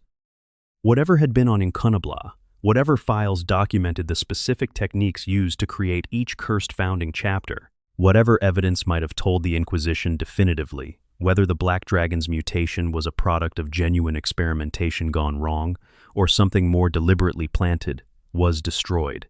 This decision haunts the Black Dragon's political situation in a specific way. The records that would most clearly establish what the chapter actually is, genetically and historically, no longer exist. There is no definitive document saying what the Mechanicus actually did to the gene seed, what they were trying to achieve, whether the bone growths were an intended feature of the experiment or a total accident. The chapter cannot fully prove their mutation is benign, because the documentation of what was done to create them no longer exists. The Inquisition cannot fully prove the mutation is dangerous for the same reason. Both sides are working from evidence that was destroyed before either of them had a clear picture, and the standoff that produces is exactly as frustrating and unresolvable as that sounds. Extended section. The Dark Eldar encounter in full when your mutation becomes an industry. The Bone Curse of 232. M40 deserves extended treatment because it is one of the most specific and detailed events in the chapter's recorded history, and it connects the Black Dragon's private biology to the broader galaxy in a way that has had lasting consequences. The Hayman-Cooley Coven, known as the Hex, are not simply Dark Eldar torturers who happen to hear about interesting space marines. They are practitioners of what they consider a high art form, the manipulation of biological systems at a level that makes even the Adeptus Mechanicus's gene work look coarse and approximate. The Hex specialize in creating afflictions, not through magic or warp influence, but through precisely engineered biological and chemical agents that produce effects so dramatic and so targeted that they appear supernatural to those who witness them, but are entirely the products of mastery over biological sciences that predate the Imperium by millennia. When the Hex learned about the Black Dragons, a Space Marine chapter with warriors growing natural bone blades from their bodies, they did not respond with the straightforward acquisitiveness that drives many Drukhari raids. They responded with something more like what an artist experiences when they encounter a perfect subject.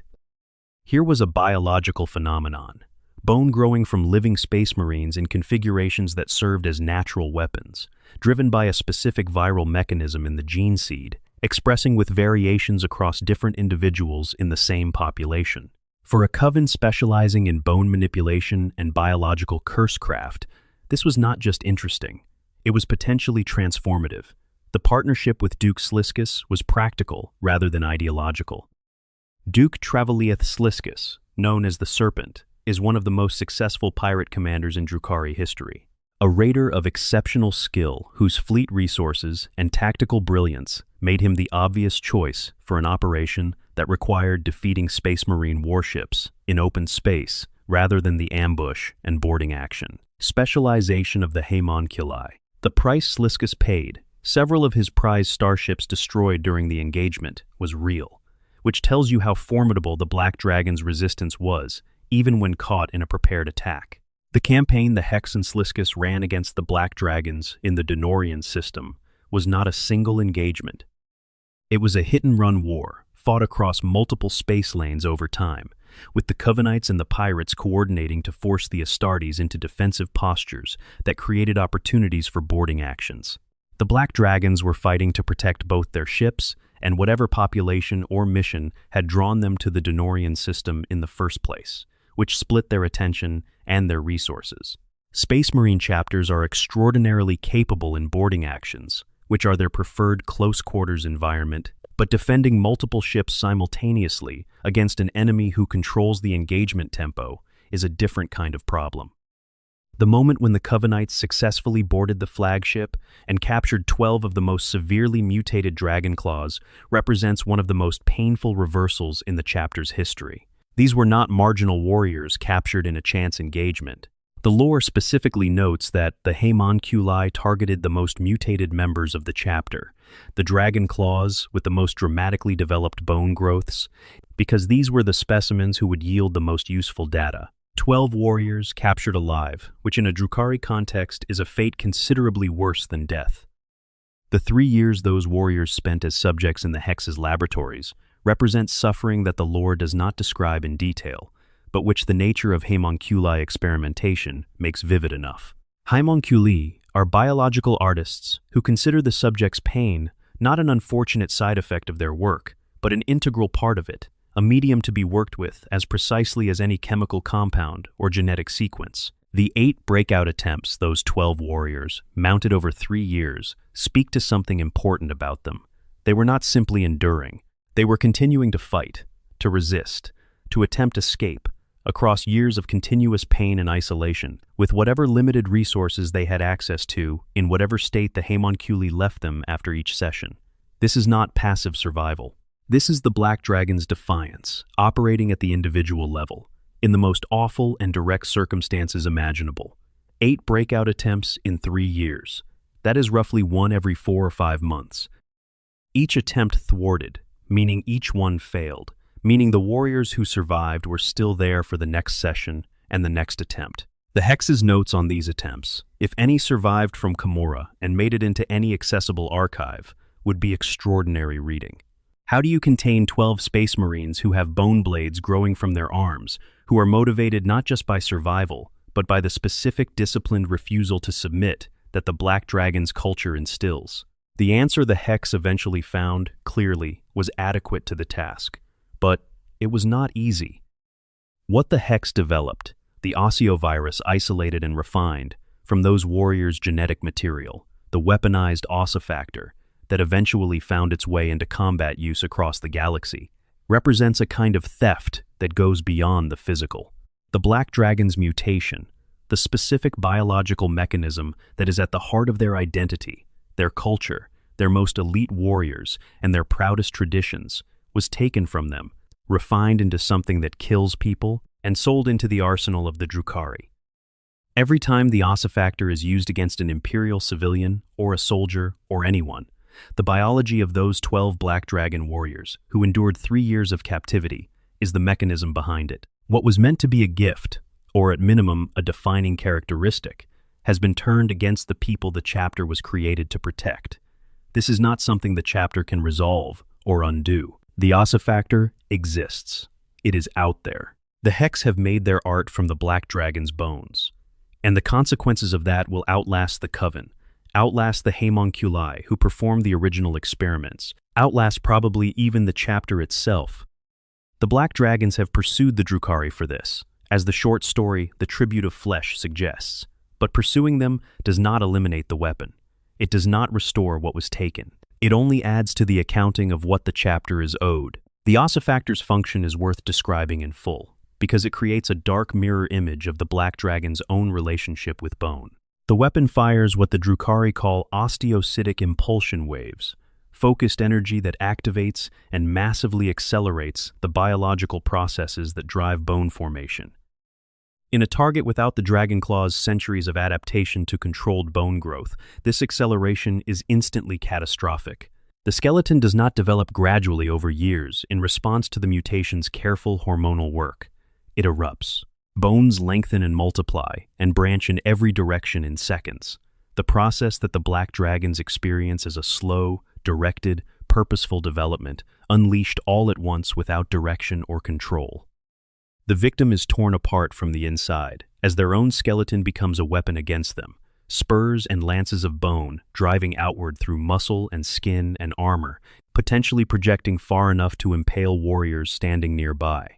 It is the Black Dragon's gift, weaponized, as a form of execution. Every kill the ossifactor makes is, in a specific biological sense, a corruption of something the chapter holds as close to sacred as they are likely to hold anything.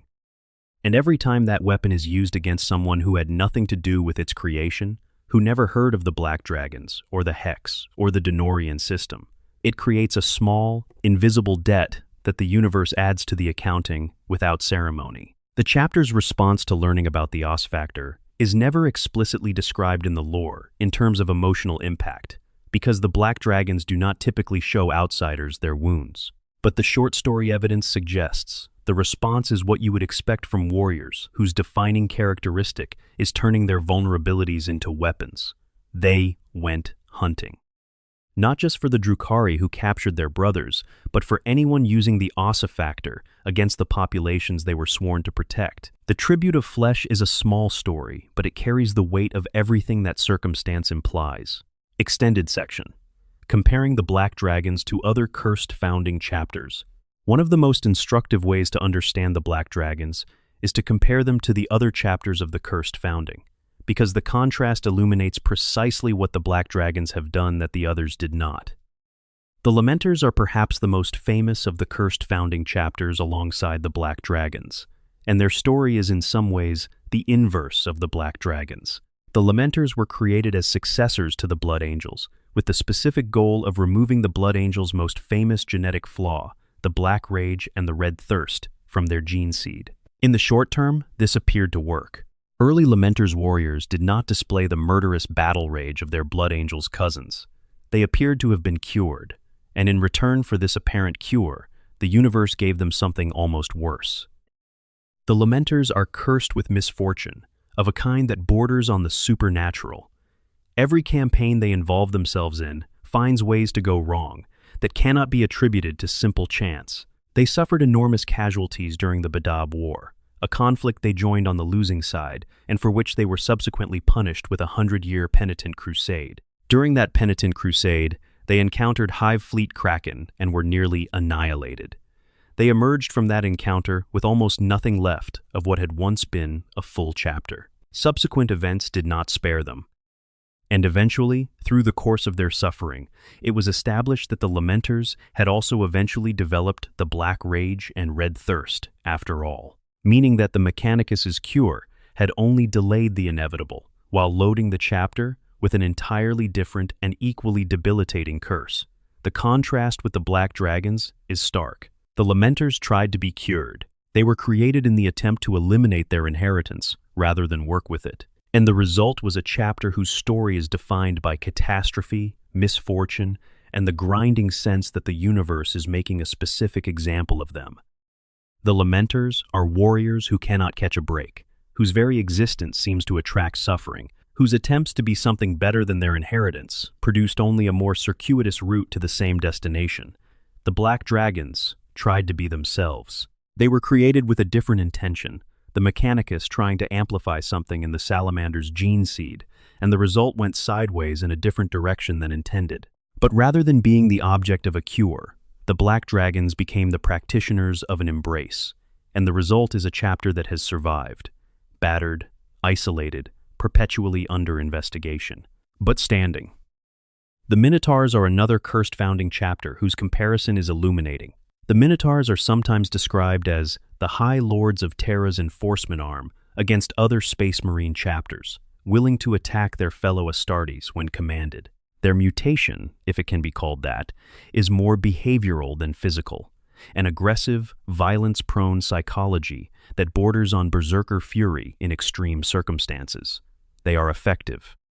They are also deeply disturbing to the institutional structure of the Adeptus Astartes, because a chapter that will attack other chapters on the High Lord's orders is a chapter that undermines the basic solidarity that keeps the Space Marine project coherent. The Minotaurs have survived partly because they are useful to people with power, and partly because their particular kind of wrong is one that power can use. The High Lords can point the Minotaurs at problems, and they will handle them. That makes the Minotaur's existence easier to justify to the Inquisition. But there is something compromised about a chapter whose survival depends on being a weapon pointed by the most powerful people in the Imperium at targets those people choose. The Minotaurs are not free. Their survival comes at the cost of their autonomy, in a way that the Black Dragon's survival does not. The Black Dragon's path is different again. They are not enforcer weapons for the powerful. They are not tools to be pointed at political problems. They are a chapter that fights the Imperium's external enemies with extraordinary effectiveness and maintains their own integrity against institutional pressure. Their usefulness is military rather than political. Their survival has required more than just being useful to someone powerful. It has required being too useful, too established, too covered in battlefield laurels to destroy without a cost that no one has yet been willing to pay. That is a kind of freedom that the Minotaurs do not have, and the Lamenters cannot seem to sustain. The Flame Falcons are a cautionary tale that sits at the opposite end of the spectrum from the Black Dragon's survival story. Another cursed founding chapter. The Flame Falcons developed the ability to spontaneously generate fire from their own bodies, engulfing themselves in flame. They were declared chaos, tainted, and hunted. The last records suggest they were destroyed or fled into the Eye of Terror. What made the Flame Falcon's fate different from the Black Dragon's in the Inquisition's calculus? Both chapters had visible, inexplicable physical mutations. Both chapters were products of the same cursed founding. The difference is that the Flame Falcon's mutation was fire, which in the 40K universe is too directly associated with warp power and demonic influence for any amount of legitimate biological explanation to fully neutralize the suspicion. Spontaneous fire generation reads too clearly as chaos empowerment. There is no version of that story where the Inquisition can comfortably tell itself it is just a malfunctioning gene seed implant. The Black Dragon's mutation is bone. Dense, inert, physical, biological bone. Unusual, wrong by the genetic template. But bone. It grows slowly. It requires years to develop. It responds to biological processes that are well understood even when they are behaving abnormally. It is strange, deeply strange, but it is strange in a way that remains clearly in the natural world rather than the warp-touched one. And that difference between mutations that read as biological versus mutations that read as supernatural is the difference between being investigated indefinitely and being destroyed.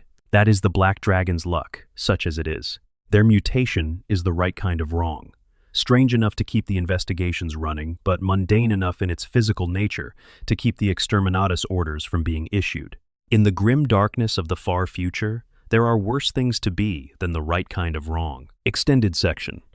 The Primaris question and the chapter's future. The arrival of Primaris Space Marines in the Era Indomitus raises questions for the Black Dragons that are worth thinking through carefully. because the Primaris program is not just a military upgrade.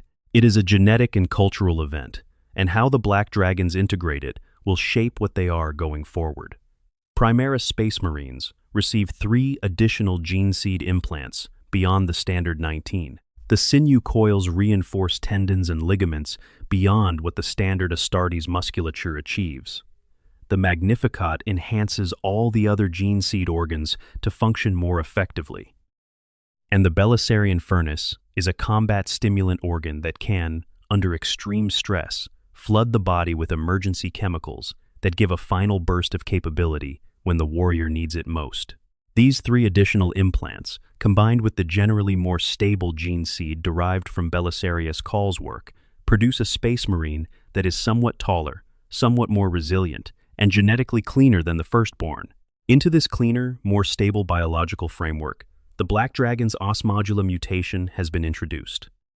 The Grey Shields created from the chapter's tithed gene seed carry whatever the chapter sent to Mars as their tithe, which, as established, is a matter of some suspicion. If the tithe was clean gene seed from Cursed Knights, the Grey Shields might develop minimally.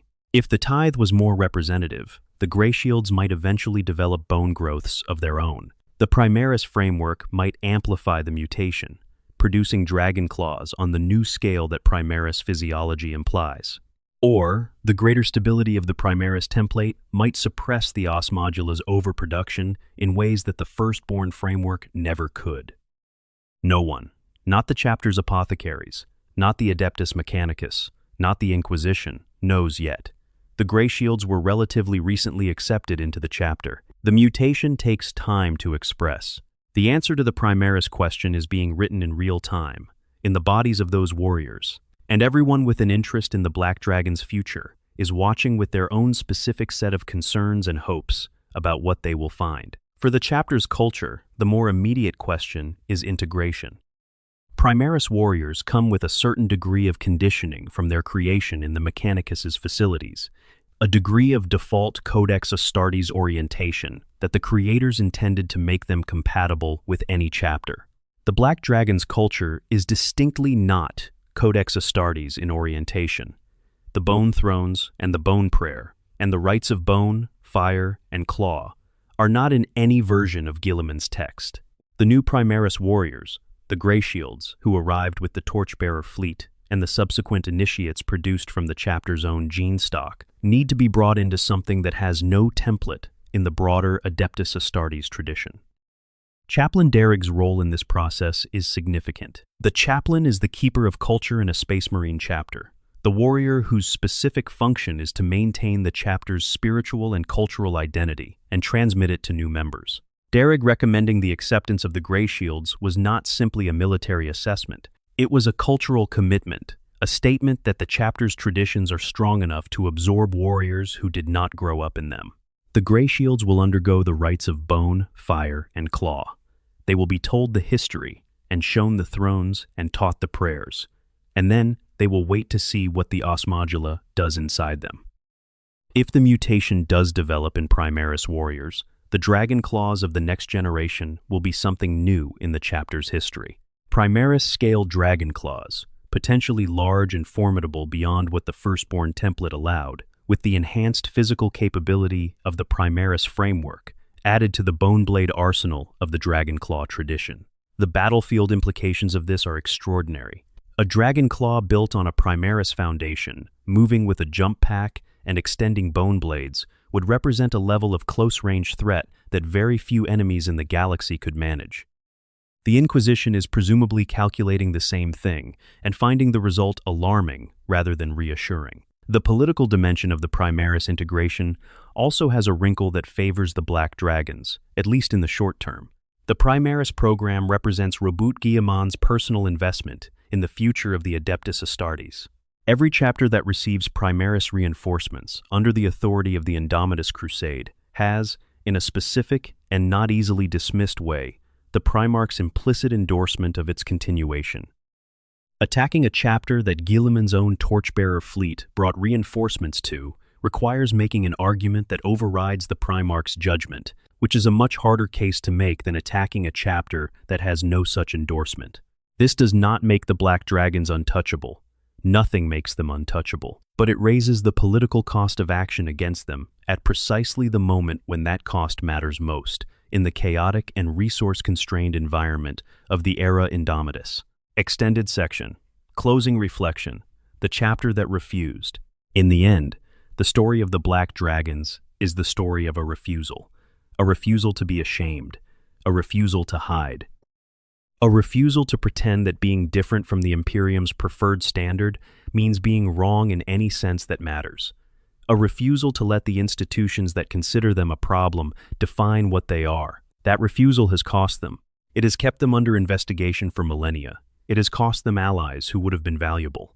It has meant fighting in political conditions that no chapter should have to manage alongside the actual warfare, carrying an inquisitorial investigation into every joint operation like extra weight that never gets put down. It has created fractures within the chapter itself, warriors like Toharan who could not maintain the refusal under pressure. It has meant a reputation that precedes them in ways that close doors and raise hackles and make coordination harder than it should be. And it has kept them alive when so many of their cursed founding siblings are gone, alive and effective, and still producing warriors who make the Imperium's enemies afraid to face them. Alive in a galaxy that tried from the moment of their founding to produce a clean reason to end them, and never quite managed it. There is a lesson in that, though the Warhammer 40,000 universe is not generally interested in tidy lessons. The lesson is that you cannot destroy something that has fully accepted what it is. You can damage it, you can isolate it, you can apply pressure and create crises and try to find the fracture point. But a thing that knows what it is, that has built its entire culture around knowing what it is, that treats the most frightening aspect of its nature as the cornerstone rather than the crack, is genuinely harder to break than a thing that is still fighting against itself. The Black Dragons have been fighting the Imperium's enemies for more than 5,000 years. In that same period, they have been fighting the Inquisition's attempts to eliminate them. They have been fighting the pressure on their own warriors to doubt themselves. They have been fighting the isolation and the suspicion and the refusals and the investigations. They are exhausted in ways that do not appear in battle records, carrying weight that does not show up in casualty assessments, managing a political war that has no end condition in sight. And still the Dragonclaws sharpen their blades every morning. Still the chaplain takes his place on the throne of bones. Still the High Dragon looks out at a galaxy that has not yet managed to decide what to do with them. Still the Black Dragons fly toward wherever they are needed, in ships marked with bone-white heraldry on black, ready to deploy warriors who look like nightmares and fight, like the question the Imperium has always been afraid to answer honestly. What do you do with something that is wrong by your standards and right by its own, that kills your enemies and defies your classifications, that serves you despite every reason not to and refuses to become convenient by ceasing to exist? The Imperium of Man still has not found a satisfying answer to that question. Perhaps it never will. Perhaps the Black Dragons, sitting on their bone thrones in the depths of their fleet, are the Imperium's own reflection, distorted to the point where it cannot pretend not to see what it actually is. In the grim darkness of the far future, there is only war. But there is also this, the stubborn, bone-deep, 5,000-year refusal to be anything other than exactly, uncompromisingly, honestly yourself. That is the Black Dragons. That is their legacy. That is why the Inquisition will never fully be rid of them. If you made it this far, you are genuinely one of the dedicated ones, and I have enormous respect for you. The Black Dragons are one of those chapters where the more you dig, the more there is to find, and I genuinely hope this gave you a sense of why they deserve more attention than they usually get in the broader conversation about 40K lore. If you enjoyed this, please subscribe if you have not already. Leave a comment. Tell me what you think of the Black Dragons, whether you think the Inquisition is right to be worried about them, or whether the chapter's loyalty record speaks for itself. Drop where you are watching from in the comments and what time it is, because I want to know everywhere these stories are reaching. Whether it is 3 in the morning during an insomniac spiral through lore videos, or the middle of a lunch break or a Sunday afternoon with nowhere to be, drop it in the comments. The 41st millennium has more stories to tell. Stay tuned. Extended section: the armor, the heraldry, and the look of the chapter. One of the things that the Black Dragons get right in a universe where visual identity is deeply significant is the way their armor and heraldry communicate exactly who and what they are without ambiguity. The chapter wears black power armor, not the dramatic dark blue of the Ultramarines, or the deep green of the Salamanders, or the bone white of some of the more aesthetic chapters. Black. Pure, lightless, absorptive black. The choice of black for a chapter under inquisitorial scrutiny might seem counterproductive, since black armor in the Imperium tends to carry associations with chapters that have gone outside the bounds of acceptability. But the Black Dragons have made it their own, in a way that no longer reads as borrowed symbolism. The black is their own. The chapter symbol, the white stylized dragon head facing forward, sits against that black background like bone against night. The choice of white for the heraldry against black creates a stark visual contrast that is immediately legible at any distance. You see a black dragon coming, and you know what you are seeing. The dragon imagery throughout the chapter's visual language, in the symbol, in the naming conventions, in the titles like High Dragon for the chapter master, connects them to the mythology of the creature that their name invokes without going so heavy with it that it becomes pompous. The Aquila or Imperialis on the chest, the twin-headed eagle that signifies loyalty to the Emperor across every compliant Space Marine chapter, appears on Black Dragon armor in white, which creates that same stark contrast. In some cases, it is substituted for a dragon variant, a subtle deviation from standard heraldry that is technically not prohibited, but is exactly the kind of small thing the Inquisition notes in its files as evidence of the chapter defining itself by its own terms, rather than the Imperium's preferred symbols.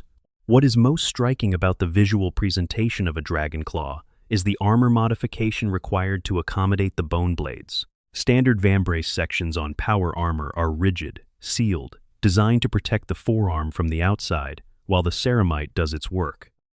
A dragon claw's forearm armor is different, built with hinged panels that can open to allow the blades to extend and then close again when they are retracted. The engineering of these panels is specific to each warrior, because the blades grow at slightly different angles and lengths in each individual, and the armor needs to accommodate the specific geometry of that warrior's mutation precisely. No two dragon claws have quite identical armor in this regard. Some dragon claws go further, reshaping the external surfaces of their armor beyond what is strictly necessary for function. Plates work to echo the profile of the bone crests growing from their skulls.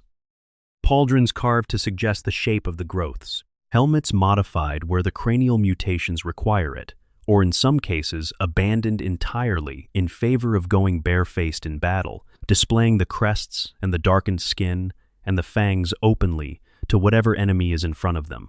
The psychological effect of a bare-faced dragon claw closing the distance is difficult to overstate. The warriors who do not develop visible mutations have their own relationship with the armor traditions. Rather than simply wearing standard armor and being visually indistinguishable from any other chapter's warriors, many of them add sculpted elements to their armor that echo the bone growths of their mutated brothers. Decorative crests worked onto helms, ridge-like ridges added to gauntlets and vambraces, surface texture on pauldrons that suggests the patterning of bone. The effect, across a formation of black dragons, is a visual unity that transcends the biological variation within the chapter. They look like one thing because they have decided to look like one thing, because what they are is more important than the specifics of what their gene seed chose to do with each individual.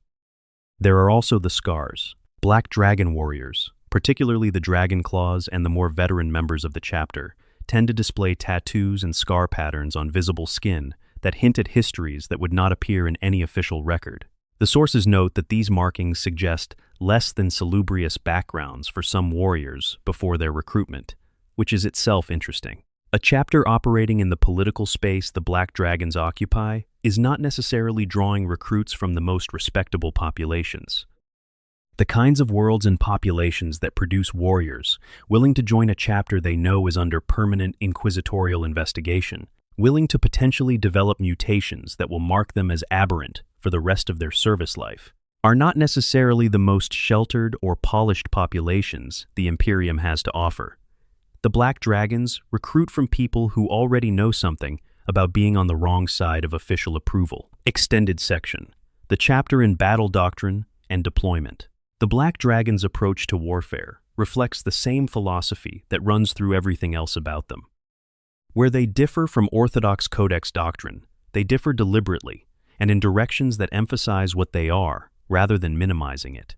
Jump Pack Assault is central to the chapter's tactical identity in a way that goes beyond the standard role of assault squads in a Codex-compliant chapter. Because the Dragon Claws are close combat specialists who carry their weapons in their bodies rather than in their hands, getting them into contact with the enemy is not just desirable but essential. A Dragon Claw at long range is a warrior carrying a bolter and a set of weapons he cannot use yet. A Dragon Claw in contact with the enemy is a weapon system that is very difficult to stop once engaged. The entire deployment logic of a Black Dragon's operation with Dragon Claws involved is oriented around creating the conditions for close combat to happen quickly before the enemy can establish defensive depth that makes the approach costly. Fire support elements in a Black Dragon's formation are therefore often more heavily emphasized than in a chapter where shock assault is just one tool among many. The fire support warriors, the ones with no bone growths or minimal mutations who operate in more conventional tactical roles, serve partly as suppression platforms whose purpose is to fix the enemy, reduce their ability to respond to the Dragon Claw's approach, and create windows of opportunity for the assault elements to cover the distance and engage. This creates an interesting dynamic where the warriors who look most normal in a Black Dragon's formation are actually serving a crucial enabler role for the warriors who look most striking. The chapter's willingness to take close-range engagements that other chapters might avoid also reflects its culture. A Dragon Claw who dies in hand-to-hand combat dies doing exactly what the chapter considers the proper expression of what he is. There is no distance between the warrior and his weapon, because he is his weapon. This creates an unusual relationship with the concept of risk in close combat. The Dragon Claws are not careless with their lives, but they hold the close-range engagement as something honorable in a way that shapes how they calculate acceptable costs in a given operation. The chapter's boarding operations are a specific specialization that their fleet-based nature has given them centuries to develop. Boarding an enemy vessel, fighting through corridors with limited space and limited sightlines, engaging enemy forces who know the layout and have established defensive positions, is exactly the environment where Dragon Claws are most effective and most terrifying. The limited space removes the tactical advantage of ranged weapons. The close quarters make the bone blade's retractability a genuine advantage, since they can be withdrawn to allow the warrior to fit through hatches and navigate tight spaces, and then extended the moment contact is made. Enemy forces defending a boarded vessel against Black Dragons, Dragon Claws, have a very specific problem to solve, which is that the things coming at them through the corridors cannot be outranged effectively, and cannot be outfought at close range by anything short of other Astartes.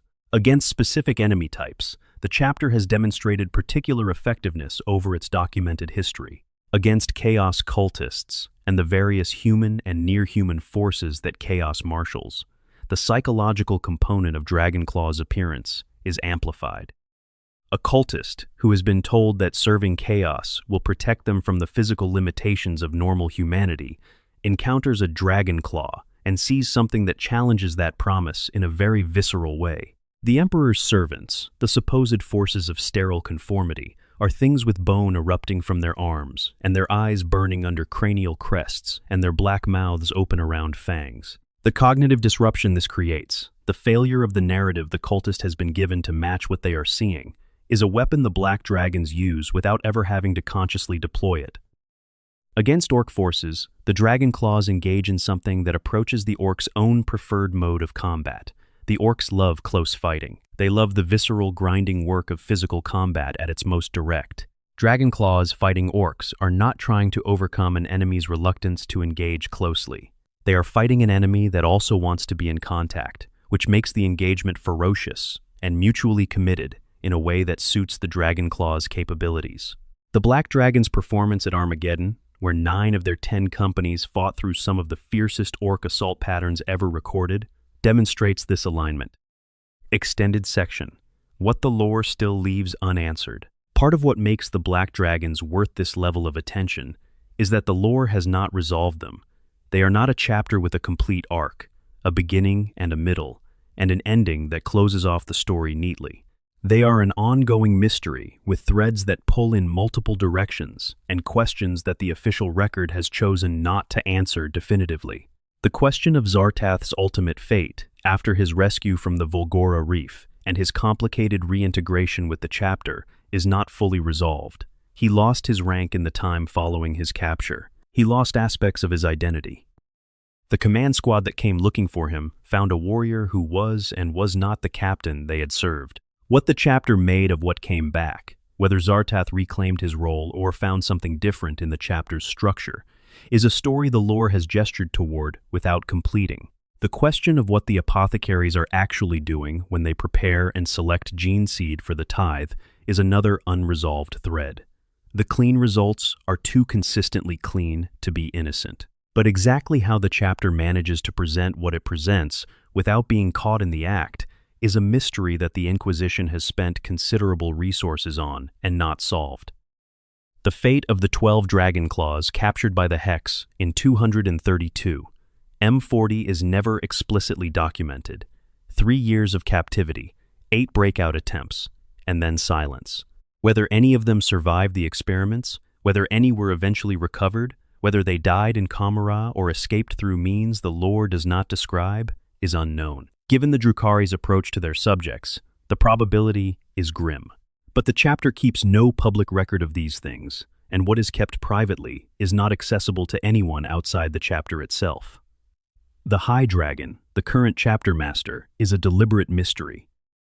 The title tells us more than the name would, because the name is absent. The lore gives us the title, and the fact that Chaplain Derrig made a recommendation to this person about the Primaris reinforcements. Everything else about the High Dragon, their history, their mutation status, their approach to the chapter's political challenges, their relationship with the investigation underway into the chapter, is left blank. This is either a narrative gap to be filled later, or a deliberate choice to preserve the chapter's mystique, keeping the person at the top of the chapter's hierarchy as opaque to the reader as they presumably are to the Inquisition.